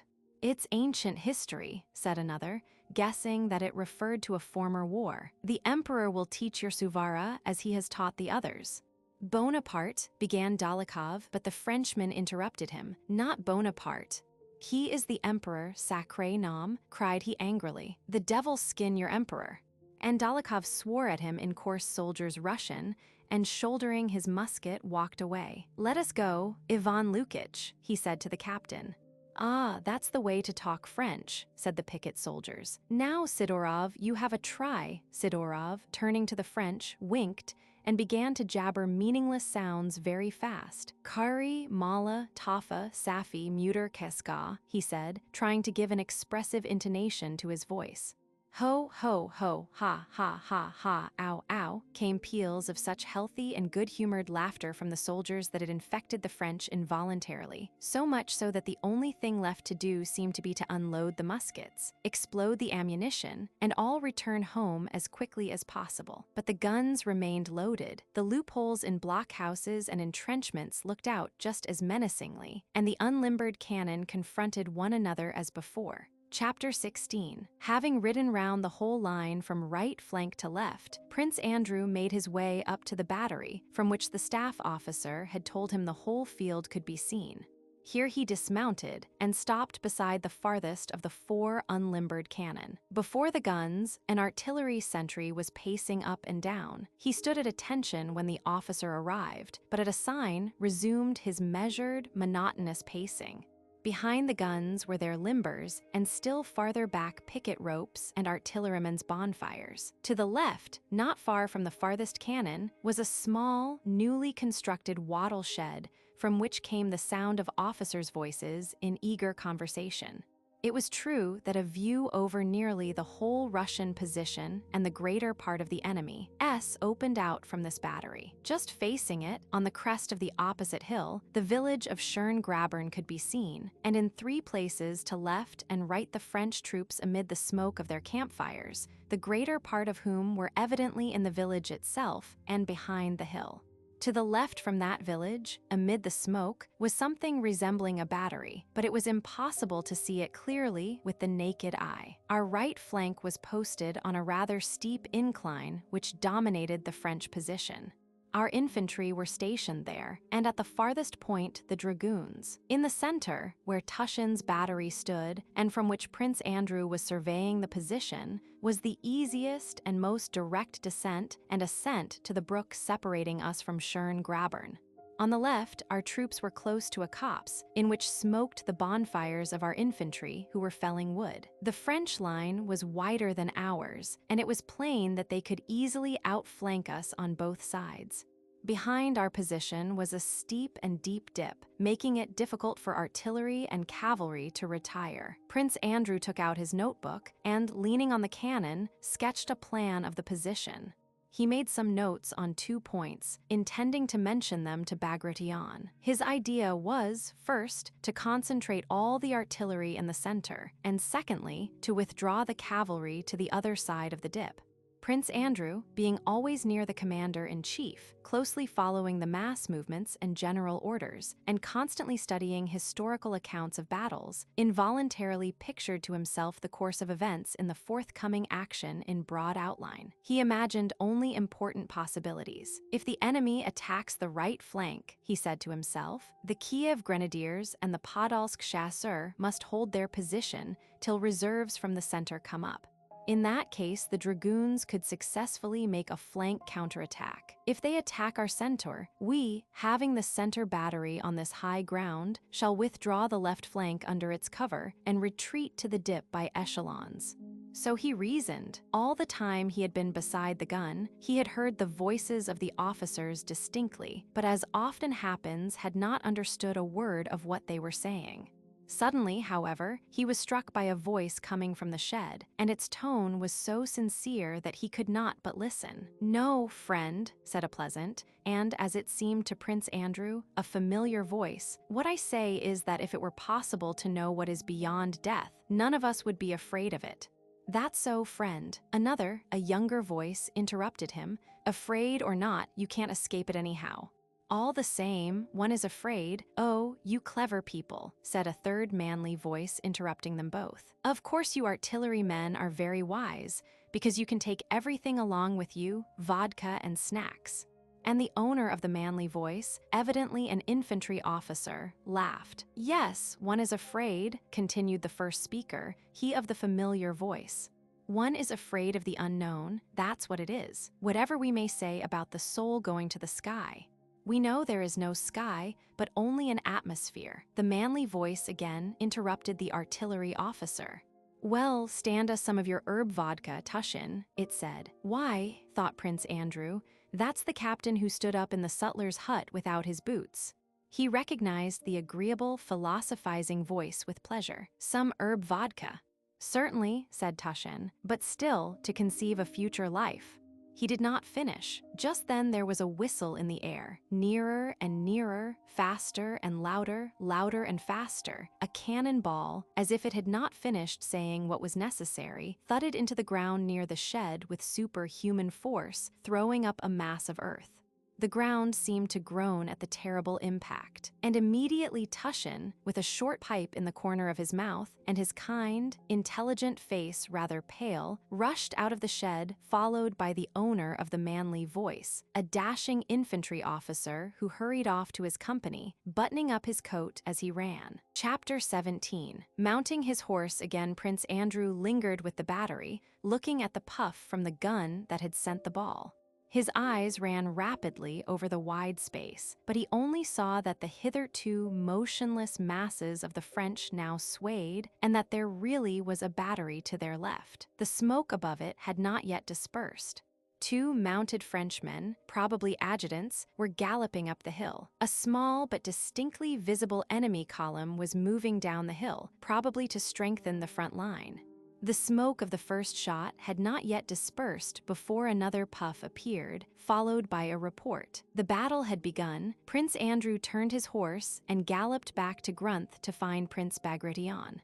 He heard the cannonade behind him growing louder and more frequent. Evidently, our guns had begun to reply. From the bottom of the slope, where the parleys had taken place, came the report of musketry. Lemerroy had just arrived at a gallop with Bonaparte's stern letter, and Murat, humiliated and anxious to expiate his fault, had at once moved his forces to attack the center and outflank both the Russian wings, hoping before evening and before the arrival of the emperor to crush the contemptible detachment that stood before him. "It has begun. Here it is," thought Prince Andrew, feeling the blood rush to his heart. "But where and how will my Toulon present itself?" Passing between the companies that had been eating porridge and drinking vodka a quarter of an hour before, he saw everywhere the same rapid movement of soldiers forming ranks and getting their muskets ready. And on all their faces, he recognized the same eagerness that filled his heart. "It has begun, here it is, dreadful but enjoyable," was what the face of each soldier and each officer seemed to say. Before he had reached the embankments that were being thrown up, he saw, in the light of the dull autumn evening, mounted men coming toward him. The foremost, wearing a Cossack cloak and lambskin cap and riding a white horse, was Prince Bagration. Prince Andrew stopped, waiting for him to come up. Prince Bagration reined in his horse and, recognizing Prince Andrew, nodded to him. He still looked ahead while Prince Andrew told him what he had seen. The feeling, "It has begun, here it is," was seen even on Prince Bagration's hard brown face with its half-closed, dull, sleepy eyes. Prince Andrew gazed with anxious curiosity at that impassive face and wished he could tell what, if anything, this man was thinking and feeling at that moment. Is there anything at all behind that impassive face? Prince Andrew asked himself as he looked. Prince Bagration bent his head in sign of agreement with what Prince Andrew told him and said, "Very good," in a tone that seemed to imply that everything that took place and was reported to him was exactly what he had foreseen. Prince Andrew, out of breath with his rapid ride, spoke quickly. Prince Bagration, uttering his words with an oriental accent, spoke particularly slowly, as if to impress the fact that there was no need to hurry. However, he put his horse to a trot in the direction of Tushin's battery. Prince Andrew followed with the suite. Behind Prince Bagration rode an officer of the suite, the prince's personal adjutant, Zherkov, an orderly officer, the staff officer on duty, riding a fine bob-tailed horse, and a civilian, an accountant who had asked permission to be present at the battle out of curiosity. "He wants to see a battle," said Zhirkov to Bolkonsky, pointing to the accountant, "but he feels a pain in the pit of his stomach already." "Oh, leave off," said the accountant with a beaming, but rather cunning smile, as if flattered at being made the subject of Zhirkov's joke and purposely trying to appear stupider than he really was. "It is very strange, mon monsieur prince," said the staff officer. He remembered that in French there is some peculiar way of addressing a prince, but could not get it quite right. By this time, they were all approaching Tushin's battery, and a ball struck the ground in front of them. "What's that has fallen?" asked the accountant with a naive smile. "A French pancake," answered Zhirkov. "So that's what they hit with?" asked the accountant. "How awful!" He seemed to swell with satisfaction. He had hardly finished speaking when they again heard an unexpectedly violent whistling, which suddenly ended with a thud into something soft. FF Flop and a Cossack, riding a little to their right and behind the accountant, crashed to earth with his horse. Zhirkov and the staff officer bent over their saddles and turned their horses away. The accountant stopped, facing the Cossack, and examined him with attentive curiosity. The Cossack was dead, but the horse still struggled. Prince Bagration screwed up his eyes, looked round, and, seeing the cause of the confusion, turned away with indifference, as if to say, "Is it worth while noticing trifles?" He reined in his horse with the care of a skillful rider, and, slightly bending over, disengaged his saber which had caught in his cloak. It was an old-fashioned saber of a kind no longer in general use. Prince Andrew remembered the story of Suvorov giving his saber to Bagration in Italy, and the recollection was particularly pleasant at that moment. They had reached the battery, at which Prince Andrew had been when he examined the battlefield. "Whose company?" asked Prince Bagration of an artilleryman standing by the ammunition wagon. He asked whose company, but he really meant, "Are you frightened here?" And the artilleryman understood him. "Captain Tushin, Your Excellency," shouted the red-haired, freckled gunner in a merry voice, standing to attention. Yes, muttered Bagration as if considering something, and he rode past the limbers to the farthest cannon. As he approached, a ringing shot issued from it, deafening him and his suite, and in the smoke that suddenly surrounded the gun, they could see the gunners who had seized it straining to roll it quickly back to its former position. A huge, broad-shouldered gunner, number 1, holding a mop, his legs far apart, sprang to the wheel, while number 2, with a trembling hand, placed a charge in the cannon's mouth. The short, round-shouldered Captain Tushin, stumbling over the tail of the gun carriage, moved forward and, not noticing the general, looked out, shading his eyes with his small hand. "Lift it 2 lines more, and it will be just right," cried he in a feeble voice to which he tried to impart a dashing note, ill-suited to his weak figure. "Number 2, he squeaked. "Fire, Medvedev," Bagration called to him, and Tushin, raising 3 fingers to his cap with a bashful and awkward gesture, not at all like a military salute, but like a priest's benediction, approached the general. Though Tushin's guns had been intended to cannonade the valley, he was firing incendiary balls at the village of Schern Grabern, visible just opposite, in front of which large masses of French were advancing. No one had given Tushin orders where and at what to fire, but after consulting his sergeant major, Zakharshenko, for whom he had great respect, he had decided that it would be a good thing to set fire to the village. "Very good," said Bagration in reply to the officer's report, and began deliberately to examine the whole battlefield extended before him. The French had advanced nearest on our right, below the height on which the Kiev regiment was stationed, in the hollow where the rivulet flowed. The soul-stirring rolling and crackling of musketry was heard, and much farther to the right beyond the dragoons, the officer of the suite pointed out to Bagration a French column that was outflanking us.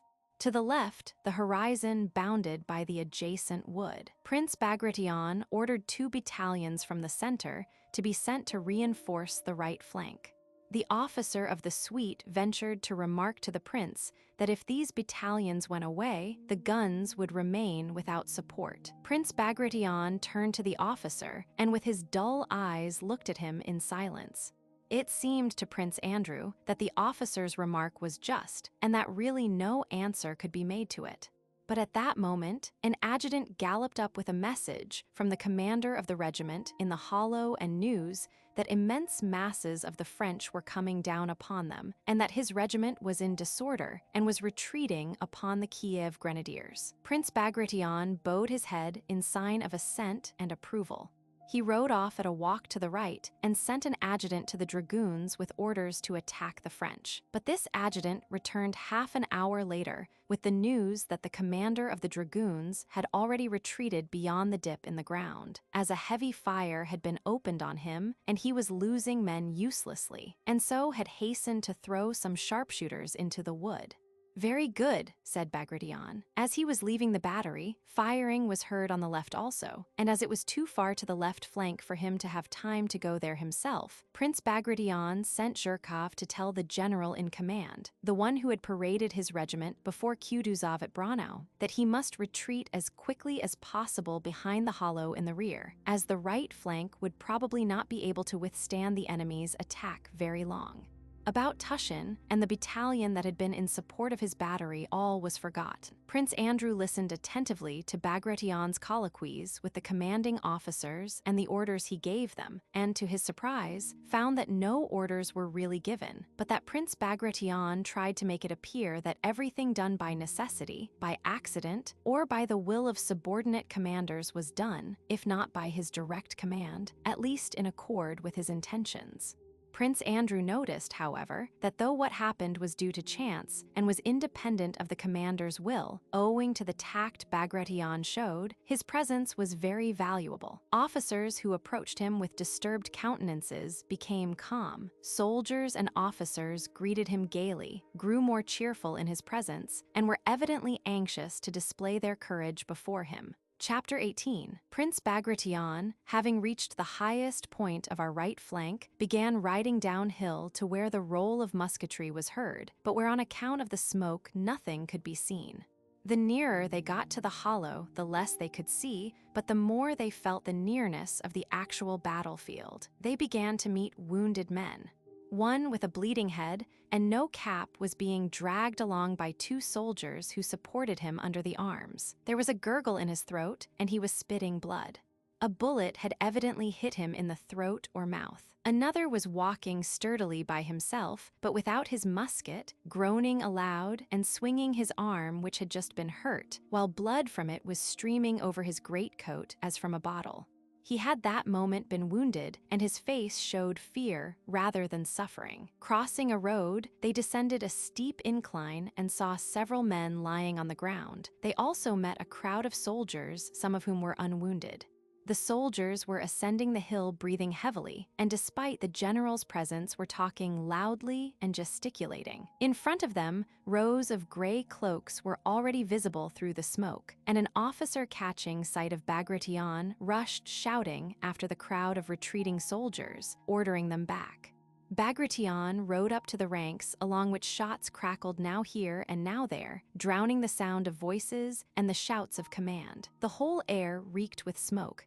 The excited faces of the soldiers were blackened with it. Some were using their ramrods, others putting powder on the touchbands or taking charges from their pouches, while others were firing, though who they were firing at could not be seen for the smoke, which there was no wind to carry away. A pleasant humming and whistling of bullets were often heard. "What is this?" thought Prince Andrew, approaching the crowd of soldiers. "It can't be an attack, for they are not moving. It can't be a square, for they are not drawn up for that." The commander of the regiment, a thin, feeble-looking old man with a pleasant smile, his eyelids drooping more than half over his old eyes, giving him a mild expression, rode up to Bagration and welcomed him as a host welcomes an honored guest.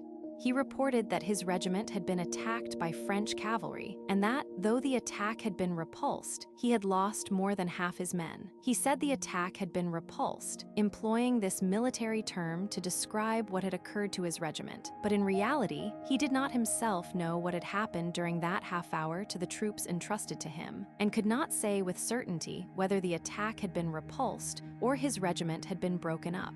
All he knew was that at the commencement of the action, balls and shells began flying all over his regiment and hitting men, and that afterwards someone had shouted, "Cavalry," and our men had begun firing. They were still firing, not at the cavalry which had disappeared, but at French infantry who had come into the hollow and were firing at our men. Prince Bagration bowed his head as a sign that this was exactly what he had desired and expected. Turning to his adjutant, he ordered him to bring down the 2 battalions of the 6th Chasseurs, whom they had just passed.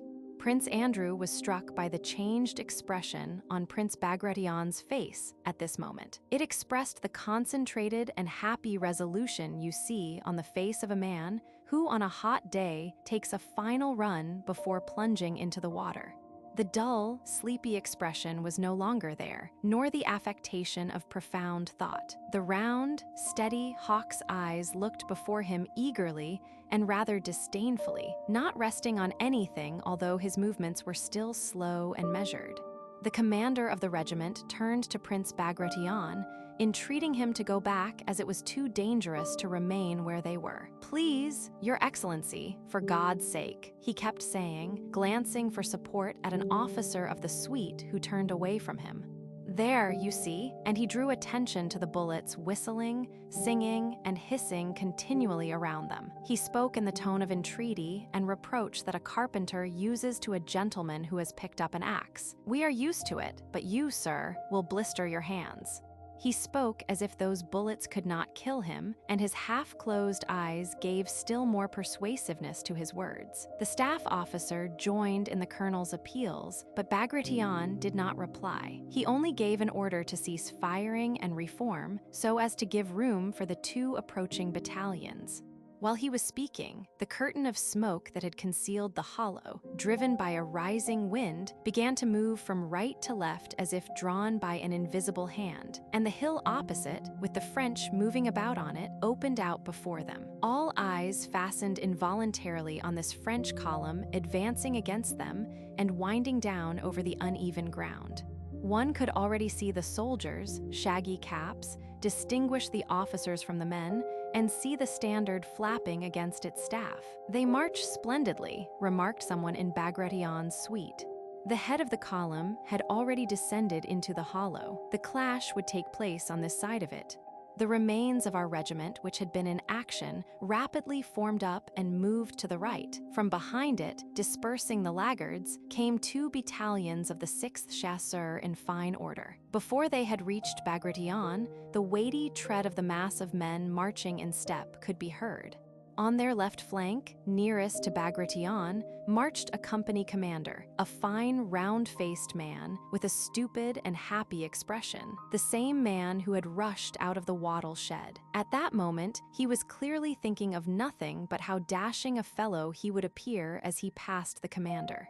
With the self-satisfaction of a man on parade, he stepped lightly with his muscular legs as if sailing along, stretching himself to his full height without the smallest effort, his ease contrasting with the heavy tread of the soldiers who were keeping step with him. He carried close to his leg a narrow, unsheathed sword, small, curved, and not like a real weapon, and looked now at the superior officers, and now back at the men without losing step, his whole powerful body turning flexibly.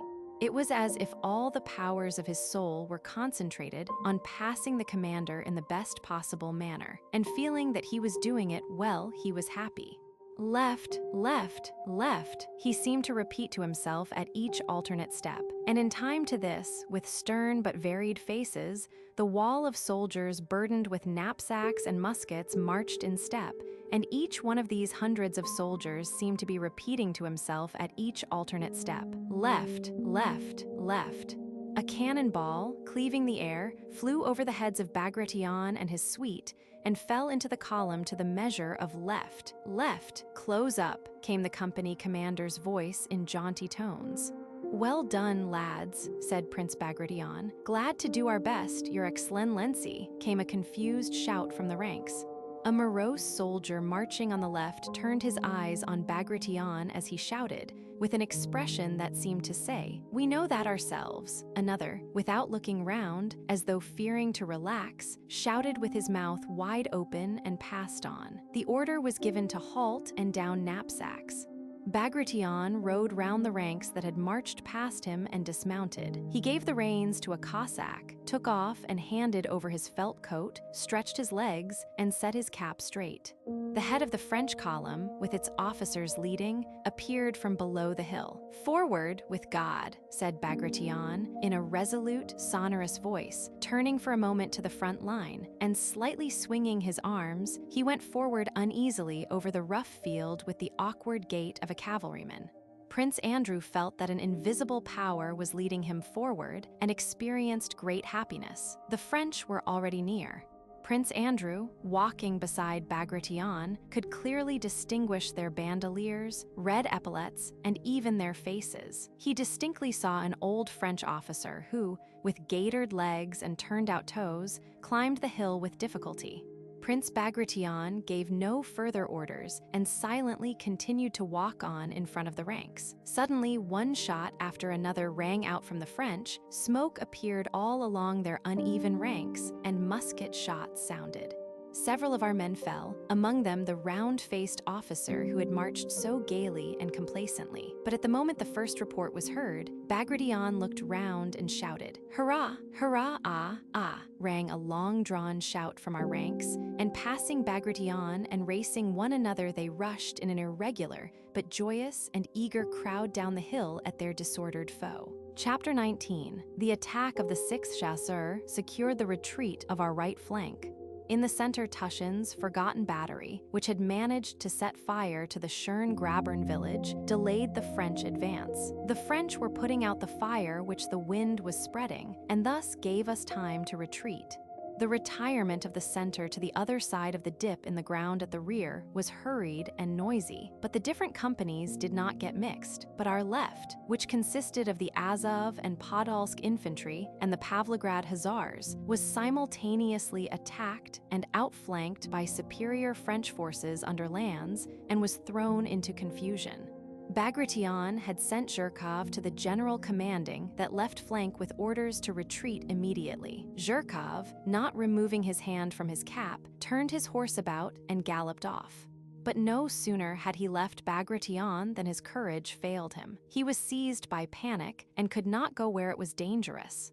Having reached the left flank, instead of going to the front where the firing was, he began to look for the general and his staff, where they could not possibly be, and so did not deliver the order. The command of the left flank belonged by seniority to the commander of the regiment Kutuzov had reviewed at Braunau, and in which Dolokhov was serving as a private. But the command of the extreme left flank had been assigned to the commander of the Pavlograd regiment in which Rostov was serving, and a misunderstanding arose. The two commanders were much exasperated with one another, and long after the action had begun on the right flank and the French were already advancing, were engaged in discussion with the sole object of offending one another.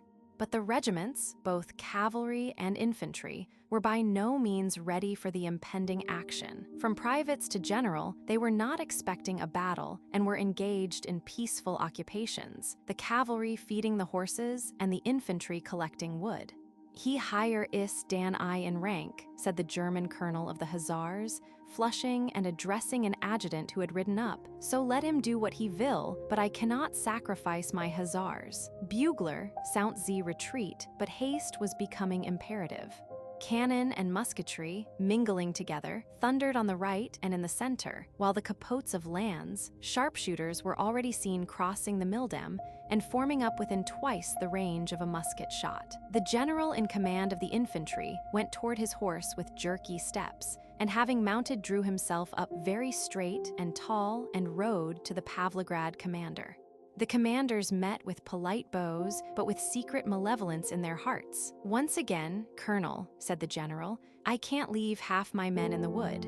I beg of you," he repeated, "to occupy the position and prepare for an attack." "I beg of you yourself not to mix in Vought is not your business," suddenly replied the irate colonel.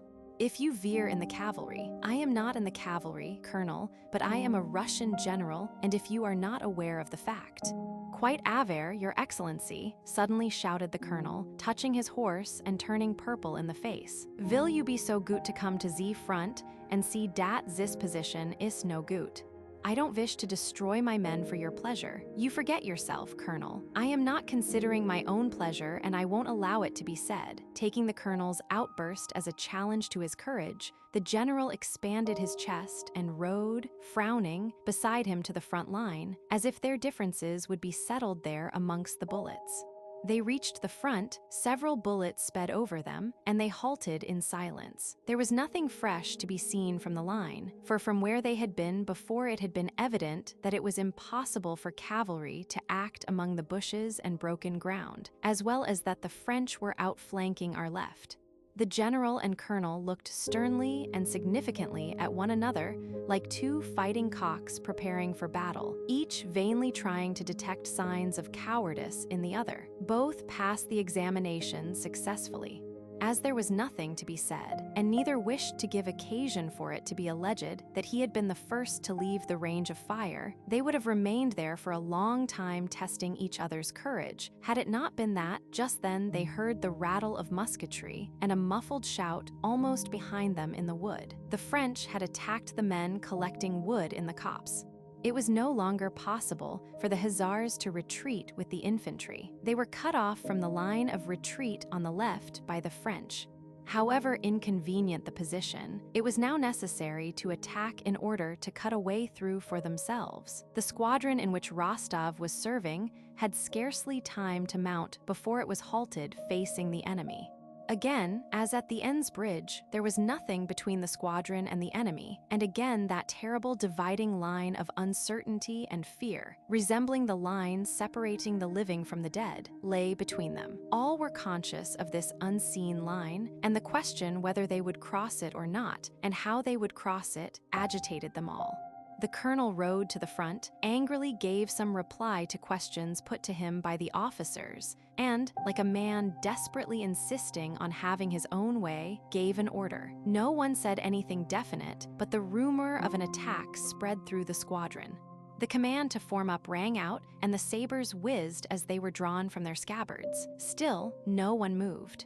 The troops of the left flank, infantry and hussars alike, felt that the commander did not himself know what to do, and this irresolution communicated itself to the men. If only they would be quick, thought Rostov, feeling that at last the time had come to experience the joy of an attack of which he had so often heard from his fellow hussars. "Forward with God, lads," rang out Denisov's voice. At a trot forward, the horses' croups began to sway in the front line.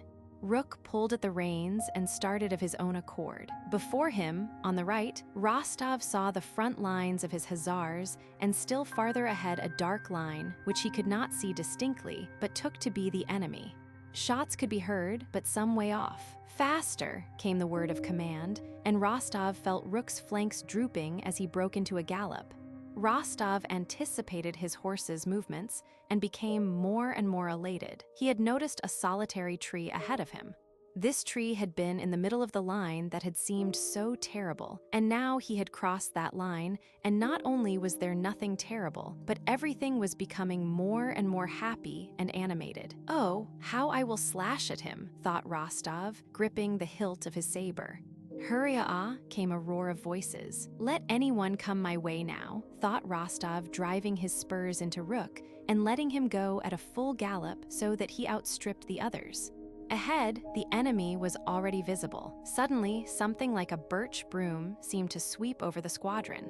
Rostov raised his saber, ready to strike, but at that instant the trooper Nikitenko, who was galloping ahead, shot away from him, and Rostov felt as in a dream that he continued to be carried forward with unnatural speed, but yet stayed on the same spot. From behind him, Bondarchuk, an hussar he knew, jolted against him and looked angrily at him. Bondarchuk's horse swerved and galloped past. "How is it I am not moving?"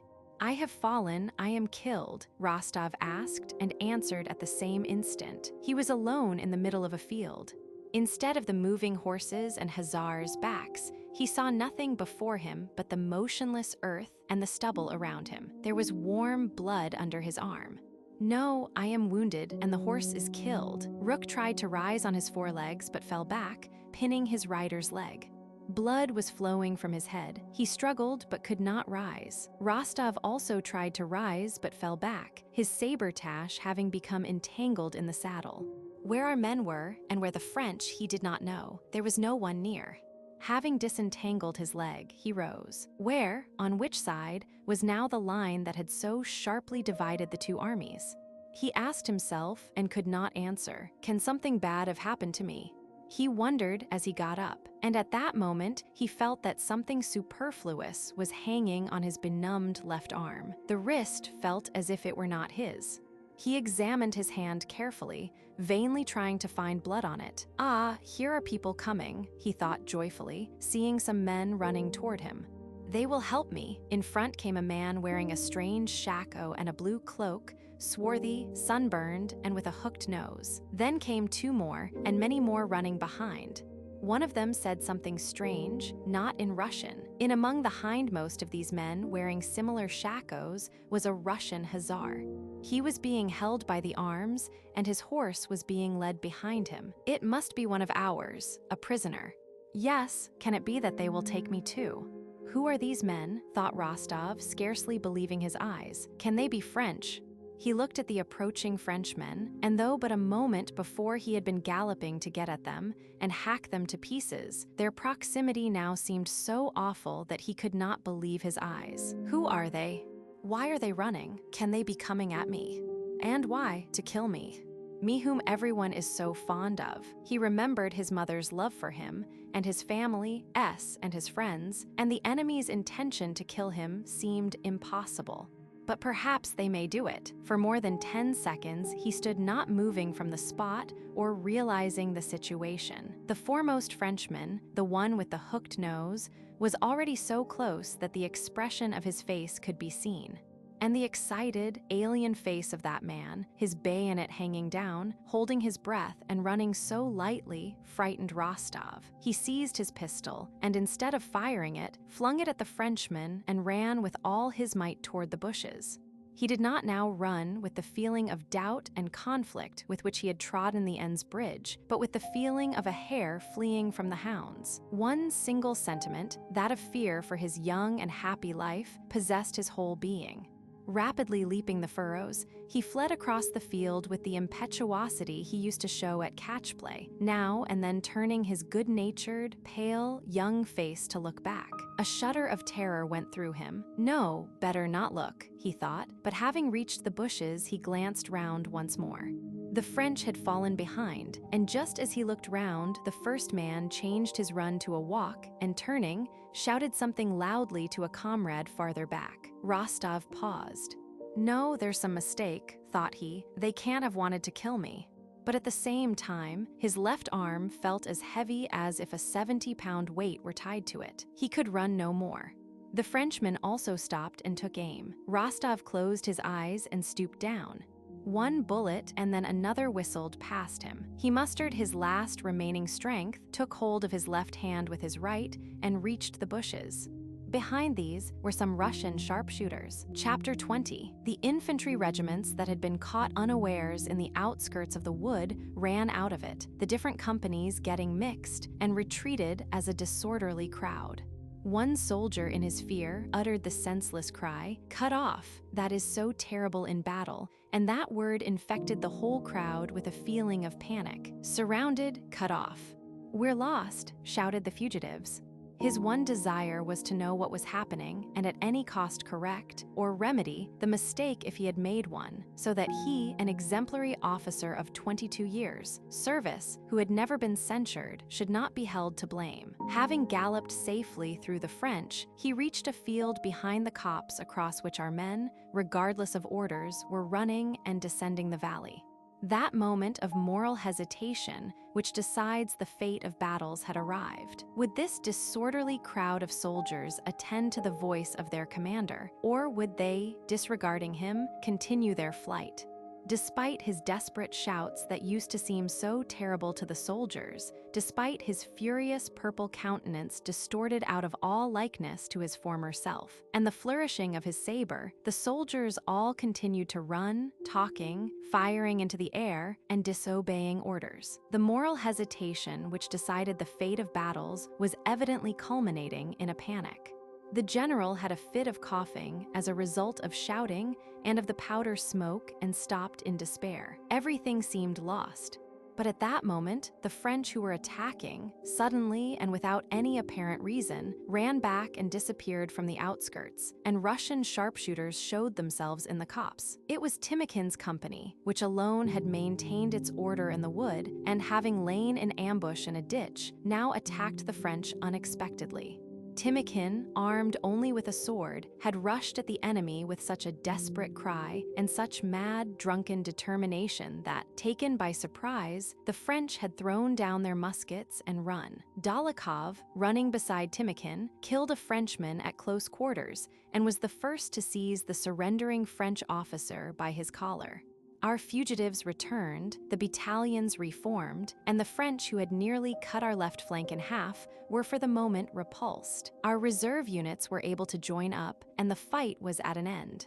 The regimental commander and Major Ekonomov had stopped beside a bridge, letting the retreating companies pass by them, when a soldier came up and took hold of the commander's stirrup, almost leaning against him. The man was wearing a bluish coat of broadcloth. He had no knapsack or cap, his head was bandaged, and over his shoulder a French munition pouch was slung.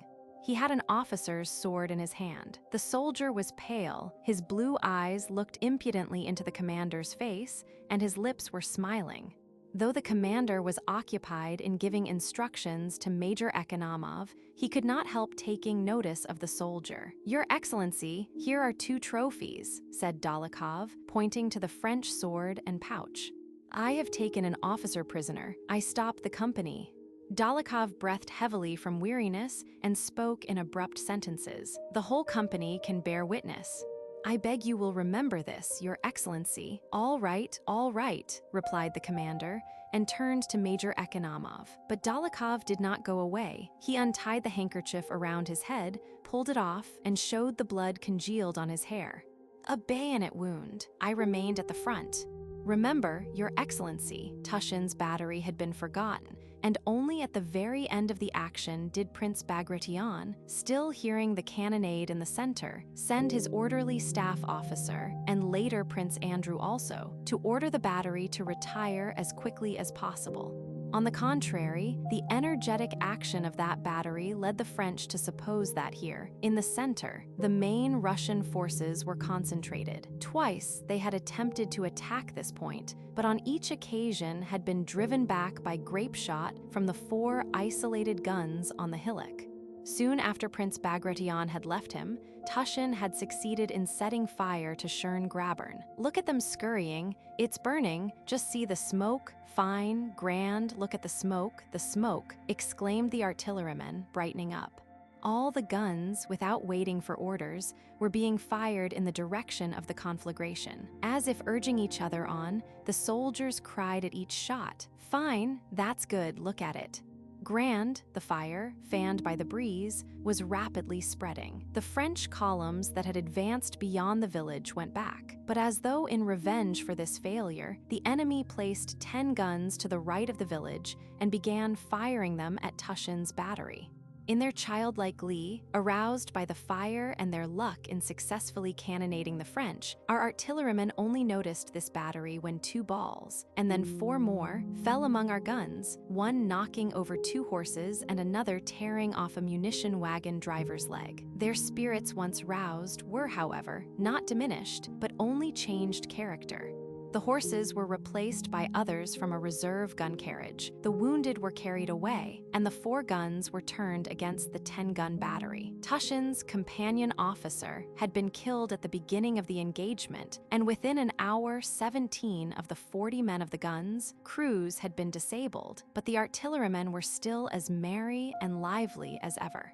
Twice they noticed the French appearing below them, and then they fired grape shot at them. Little Tushin, moving feebly and awkwardly, kept telling his orderly to refill my pipe for that one, and then, scattering sparks from it, ran forward shading his eyes with his small hand to look at the French.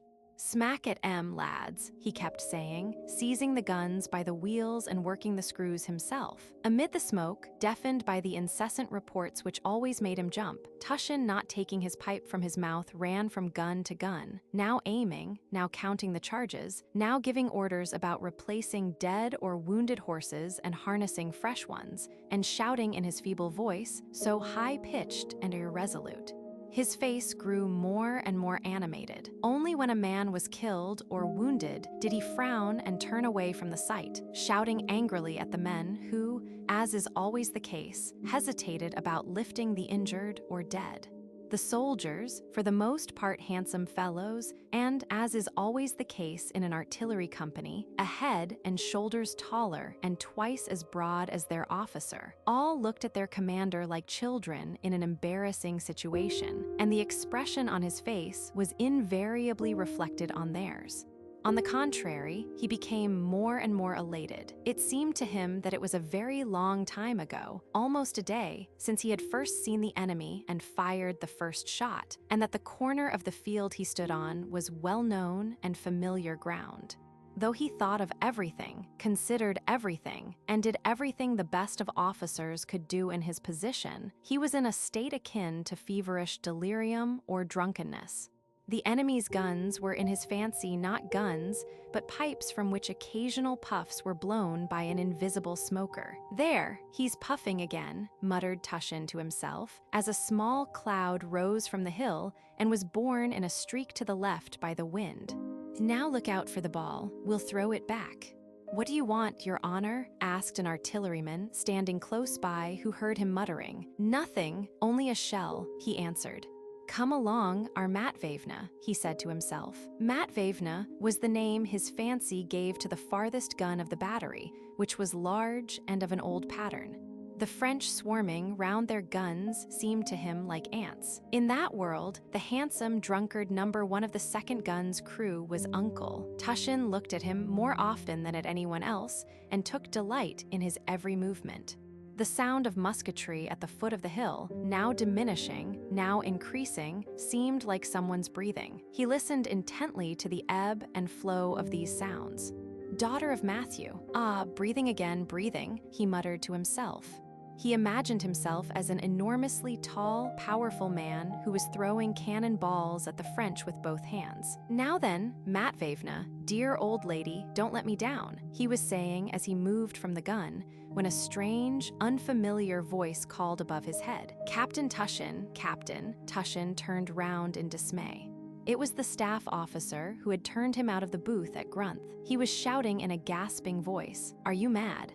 You have twice been ordered to retreat, and you— Why are they down on me?" thought Tushin, looking in alarm at his superior. "I don't," he muttered, holding up 2 fingers to his cap. "I." But the staff officer did not finish what he wanted to say. A cannonball, flying close to him, caused him to duck and bend over his horse.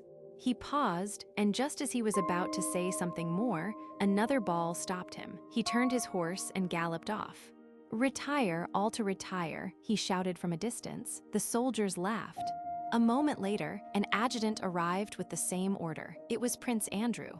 The first thing he saw on riding up to the space where Tushin's guns were stationed was an unharnessed horse with a broken leg that lay screaming piteously beside the harnessed horses. Blood was gushing from its leg as from a spring. Among the limbers lay several dead men. One ball after another passed over as he approached, and he felt a nervous shudder run down his spine. But the mere thought of being afraid roused him again. "I cannot be afraid," thought he, and dismounted slowly among the guns. He delivered the order and did not leave the battery. He decided to have the guns removed from their positions and withdrawn in his presence. Together with Tushin, stepping across the bodies and under a terrible fire from the French, he attended to the removal of the guns. "A staff officer was here a minute ago, but skipped off," said an artilleryman to Prince Andrew. "Not like your honor." Prince Andrew said nothing to Tushin. They were both so busy as to seem not to notice one another. When having limbered up the only 2 cannon that remained uninjured out of the 4, they began moving down the hill. 1 shattered gun and 1 unicorn were left behind. Prince Andrew rode up to Tushin. "Well, till we meet again," he said, holding out his hand to Tushin. "Goodbye, my dear fellow," said Tushin. "Dear soul, goodbye, my dear fellow," and for some unknown reason tears suddenly filled his eyes. Chapter 21. The wind had fallen and black clouds, merging with the powder smoke, hung low over the field of battle on the horizon. It was growing dark, and the glow of 2 conflagrations was the more conspicuous. The cannonade was dying down, but the rattle of musketry behind and on the right sounded oftener and nearer. As soon as Tushin with his guns, continually driving round or coming upon wounded men, was out of range of fire and had descended into the dip, he was met by some of the staff, among them the staff officer and Zherkov, who had been twice sent to Tushin's battery but had never reached it. Interrupting one another, they all gave and transmitted orders as to how to proceed, reprimanding and reproaching him. Tushin gave no orders and, silently, fearing to speak, because at every word he felt ready to weep without knowing why, rode behind on his artillery nag. Though the orders were to abandon the wounded, many of them dragged themselves after troops and begged for seats on the gun carriages. The jaunty infantry officer, who just before the battle had rushed out of Tushin's wattle shed, was laid, with a bullet in his stomach, on Matveyevna's carriage. At the foot of the hill, a pale hussar cadet, supporting one hand with the other, came up to Tushin and asked for a seat. "Captain, for God's sake, I've hurt my arm," he said timidly. "For God's sake, I can't walk." For God's sake, it was plain that this cadet had already repeatedly asked for a lift and been refused. He asked in a hesitating, piteous voice. "Tell them to give me a seat, for God's sake. Give him a seat," said Tushin. "Lay a cloak for him to sit on, lad," he said, addressing his favorite soldier. "And where is the wounded officer? He has been set down." "He died," replied someone. "Help him up." "Sit down, dear fellow, sit down," spread out the cloak and Tanov. The cadet was Rostov. With one hand, he supported the other. He was pale and his jaw trembled, shivering feverishly. He was placed on Matveyevna, the gun from which they had removed the dead officer. The cloak they spread under him was wet with blood which stained his breeches and arm. "What, are you wounded, my lad?" said Tushin, approaching the gun on which Rostov sat. "No, it's a sprain." "Then what is this blood on the gun carriage?" inquired Tushin. "It was the officer, your honor, stained it," answered the artilleryman, wiping away the blood with his coat sleeve, as if apologizing for the state of his gun. It was all that they could do to get the guns up the rise aided by the infantry, and having reached the village of Gruntersdorf they halted. It had grown so dark that one could not distinguish the uniforms 10 paces off, and the firing had begun to subside. Suddenly, nearby on the right, shouting and firing were again heard. Flashes of shot gleamed in the darkness. This was the last French attack and was met by soldiers who had sheltered in the village houses. They all rushed out of the village again, but Tushin's guns could not move, and the artillerymen, Tushin, and the cadet exchanged silent glances as they awaited their fate. The firing died down, and soldiers, talking eagerly, streamed out of a side street. "Not hurt, Petrov?" asked one. "We've given it hot, mate. They won't make another push now," said another. You couldn't see a thing. How they shot at their own fellows, nothing could be seen. "Pitch dark, brother. Isn't there something to drink?" The French had been repulsed for the last time. And again, in the complete darkness, Tushin's guns moved forward, surrounded by the humming infantry as by a frame. In the darkness, it seemed as though a gloomy, unseen river was flowing always in one direction, humming with whispers and talk and the sound of hoofs and wheels. Amid the general rumble, the groans and voices of the wounded were more distinctly heard than any other sound in the darkness of the night. The gloom that enveloped the army was filled with their groans, which seemed to melt into one with the darkness of the night. After a while, the moving mass became agitated. Someone rode past on a white horse followed by his suite and said something in passing. What did he say? Where to now? "Halt, is it? Did he thank us?" came eager questions from all sides. The whole moving mass began pressing closer together, and a report spread that they were ordered to halt. Evidently, those in front had halted. All remained where they were in the middle of the muddy road.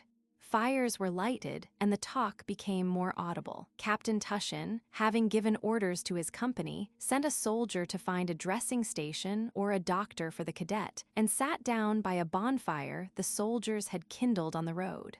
Rostov, too, dragged himself to the fire. From pain, cold, and damp, a feverish shivering shook his whole body. Drowsiness was irresistibly mastering him, but he kept awake by an excruciating pain in his arm, for which he could find no satisfactory position. He kept closing his eyes and then again looking at the fire, which seemed to him dazzlingly red, and at the feeble, round-shouldered figure of Tushin, who was sitting cross-legged like a Turk beside him. Tushin's large, kind, intelligent eyes were fixed with sympathy and commiseration on Rostov, who saw that Tushin with his whole heart wished to help him but could not. From all sides were heard the footsteps and talk of the infantry, who were walking, driving past, and settling down all around. The sound of voices, the tramping feet, the horses' hoofs moving in mud, the crackling of wood fires near and afar, merged into one tremulous rumble. It was no longer, as before, a dark, unseen river flowing through the gloom, but a dark sea swelling and gradually subsiding after a storm. Rostov looked at and listened listlessly to what passed before and around him. An infantryman came to the fire, squatted on his heels, held his hands to the blaze, and turned away his face. "You don't mind, Your Honor?" he asked Tushin. "I've lost my company, Your Honor. I don't know where. Such bad luck." With the soldier, an infantry officer with a bandaged cheek came up to the bonfire, and addressing Tushin asked him to have the guns moved a trifle to let a wagon go past. After he had gone, two soldiers rushed to the campfire. They were quarreling and fighting desperately, each trying to snatch from the other a boot they were both holding on to. "You picked it up. I dare say you're very smart," one of them shouted hoarsely. Then a thin, pale soldier, his neck bandaged with a blood-stained leg band, came up and in angry tones asked the artilleryman for water. "Must one die like a dog?" said he. Tushin told them to give the man some water. Then a cheerful soldier ran up, begging a little fire for the infantry. "A nice little hot torch for the infantry. Good luck to you, fellow countrymen. Thanks for the fire. We'll return it with interest," said he, carrying away into the darkness a glowing stick. Next came four soldiers, carrying something heavy on a cloak, and passed by the fire. One of them stumbled. "Who the devil has put the logs on the road?" snarled he. "He's dead, why carry him?" said another. "Shut up," and they disappeared into the darkness with their load, still aching. Tushin asked Rostov in a whisper. "Yes." "Your Honor, you're wanted by the general. He is in the hut here," said a gunner, coming up to Tushin. "Coming, friend." Tushin rose and, buttoning his greatcoat and pulling it straight, walked away from the fire. Not far from the artillery campfire, in a hut that had been prepared for him, Prince Bagration sat at dinner, talking with some commanding officers who had gathered at his quarters. In a corner of the hut stood a standard captured from the French, and the accountant with the naive face was feeling its texture, shaking his head in perplexity. Perhaps because the banner really interested him, perhaps because it was hard for him, hungry as he was, to look on at a dinner where there was no place for him. In the next hut, there was a French colonel who had been taken prisoner by our dragoons. Our officers were flocking in to look at him. Prince Bagration was thanking the individual commanders and inquiring into details of the action and our losses. The general whose regiment had been inspected at Braunau was informing the prince that as soon as the action began he had withdrawn from the wood, mustered the men who were woodcutting, and, allowing the French to pass him, had made a bayonet charge with 2 battalions and had broken up the French troops. When I saw, Your Excellency, that their 1st battalion was disorganized, I stopped in the road and thought, I'll let them come on and we'll meet them with the fire of the whole battalion, and that's what I did. The general had so wished to do this, and was so sorry he had not managed to do it, that it seemed to him as if it had really happened. Perhaps it might really have been so. Could one possibly make out amid all that confusion what did or did not happen? By the way, Your Excellency, I should inform you, he continued, remembering Dólokhov's conversation with Kutuzov and his last interview with the gentleman ranker. That Private Dólokhov, who was reduced to the ranks, took a French officer prisoner in my presence and particularly distinguished himself. I saw the Pavlograd Hussars attack there, Your Excellency, chimed in Zhirkov, looking uneasily around. He had not seen the Hussars all that day, but had heard about them from an infantry officer. They broke up 2 squares, Your Excellency. Several of those present smiled at Zhirkov's words, expecting one of his usual jokes, but noticing that what he was saying redounded to the glory of our arms and of the day's work, they assumed a serious expression, though many of them knew that what he was saying was a lie devoid of any foundation. Prince Bagration turned to the old colonel. Gentlemen, I thank you all arms have behaved heroically. Infantry, cavalry, and artillery. How was it that 2 guns were abandoned in the center? He inquired, searching with his eyes for someone. Prince Bagration did not ask about the guns on the left flank. He knew that all the guns there had been abandoned at the very beginning of the action. I think I sent you, he added, turning to the staff officer on duty. One was damaged, answered the staff officer, and the other I can't understand. I was there all the time giving orders and had only just left. It is true that it was hot there, he added, modestly. Someone mentioned that Captain Tushin was bivouacking close to the village and had already been sent for. Oh, but you were there, said Prince Bagration, addressing Prince Andrew. Of course, we only just missed one another, said the staff officer, with a smile to Bolkonsky. I had not the pleasure of seeing you, said Prince Andrew, coldly and abruptly. All were silent. Tushin appeared at the threshold and made his way timidly from behind the backs of the generals. As he stepped past the generals in the crowded hut, feeling embarrassed as he always was by the sight of his superiors, he did not notice the staff of the banner and stumbled over it. Several of those present laughed. How was it a gun was abandoned? Asked Bagration, frowning, not so much at the captain as at those who were laughing, among whom Zhirkov laughed loudest. Only now, when he was confronted by the stern authorities, did his guilt and the disgrace of having lost 2 guns and yet remaining alive present themselves to Tushin in all their horror. He had been so excited that he had not thought about it until that moment. The officer's laughter confused him still more. He stood before Bagration with his lower jaw trembling and was hardly able to mutter, I don't know, Your Excellency. I had no men, Your Excellency. You might have taken some from the covering troops. Tushin did not say that there were no covering troops, though that was perfectly true. He was afraid of getting some other officer into trouble, and silently fixed his eyes on Bagration as a schoolboy who has blundered looks at an examiner. The silence lasted some time. Prince Bagration, apparently not wishing to be severe, found nothing to say. The others did not venture to intervene. Prince Andrew looked at Tushin from under his brows, and his fingers twitched nervously. Your Excellency, Prince Andrew broke the silence with his abrupt voice, you were pleased to send me to Captain Tushin's battery. I went there and found 2/3 of the men and horses knocked out, 2 guns smashed, and no supports at all. Prince Bagration and Tushin looked with equal intentness at Bolkonsky, who spoke with suppressed agitation.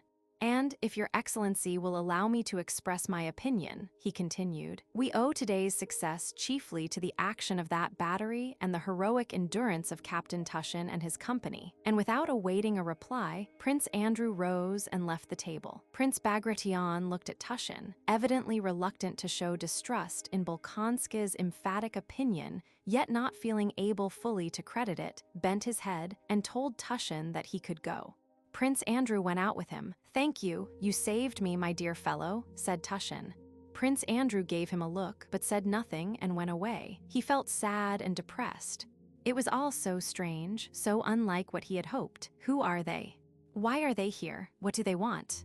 And when will all this end? Thought Rostov, looking at the changing shadows before him. The pain in his arm became more and more intense.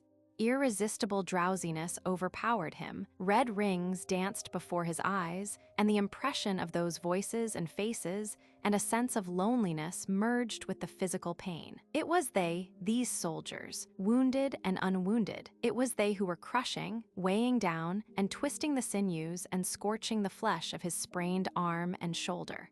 To rid himself of them, he closed his eyes. For a moment he dozed, but in that short interval innumerable things appeared to him in a dream. His mother and her large white hand, Sonia's thin little shoulders, Natasha's eyes and laughter, Denisov with his voice and mustache, and Telyanin and all that affair with Telyanin and Bogdanish. That affair was the same thing as this soldier with the harsh voice, and it was that affair and this soldier that were so agonizingly, incessantly pulling and pressing his arm and always dragging it in one direction. He tried to get away from them, but they would not for an instant let his shoulder move a hair's breadth. It would not ache, it would be well, if only they did not pull it, but it was impossible to get rid of them. He opened his eyes and looked up. The black canopy of night hung less than a yard above the glow of the charcoal. Flakes of falling snow were fluttering in that light. Tushin had not returned, the doctor had not come. He was alone now, except for a soldier who was sitting naked at the other side of the fire, warming his thin yellow body. "Nobody wants me," thought Rostov. "There is no one to help me or pity me. Yet I was once at home, strong, happy, and loved." He sighed, and doing so, groaned involuntarily. Is anything hurting you?" asked the soldier, shaking his shirt out over the fire, and not waiting for an answer, he gave a grunt and added, "What a lot of men have been crippled today. Frightful." Rostov did not listen to the soldier. He looked at the snowflakes fluttering above the fire and remembered a Russian winter at his warm, bright home, his fluffy fur coat, his quickly gliding sleigh, his healthy body, and all the affection and care of his family. "And why did I come here?" he wondered. Next day, the French army did not renew their attack, and the remnant of Bagration's detachment was reunited to Q.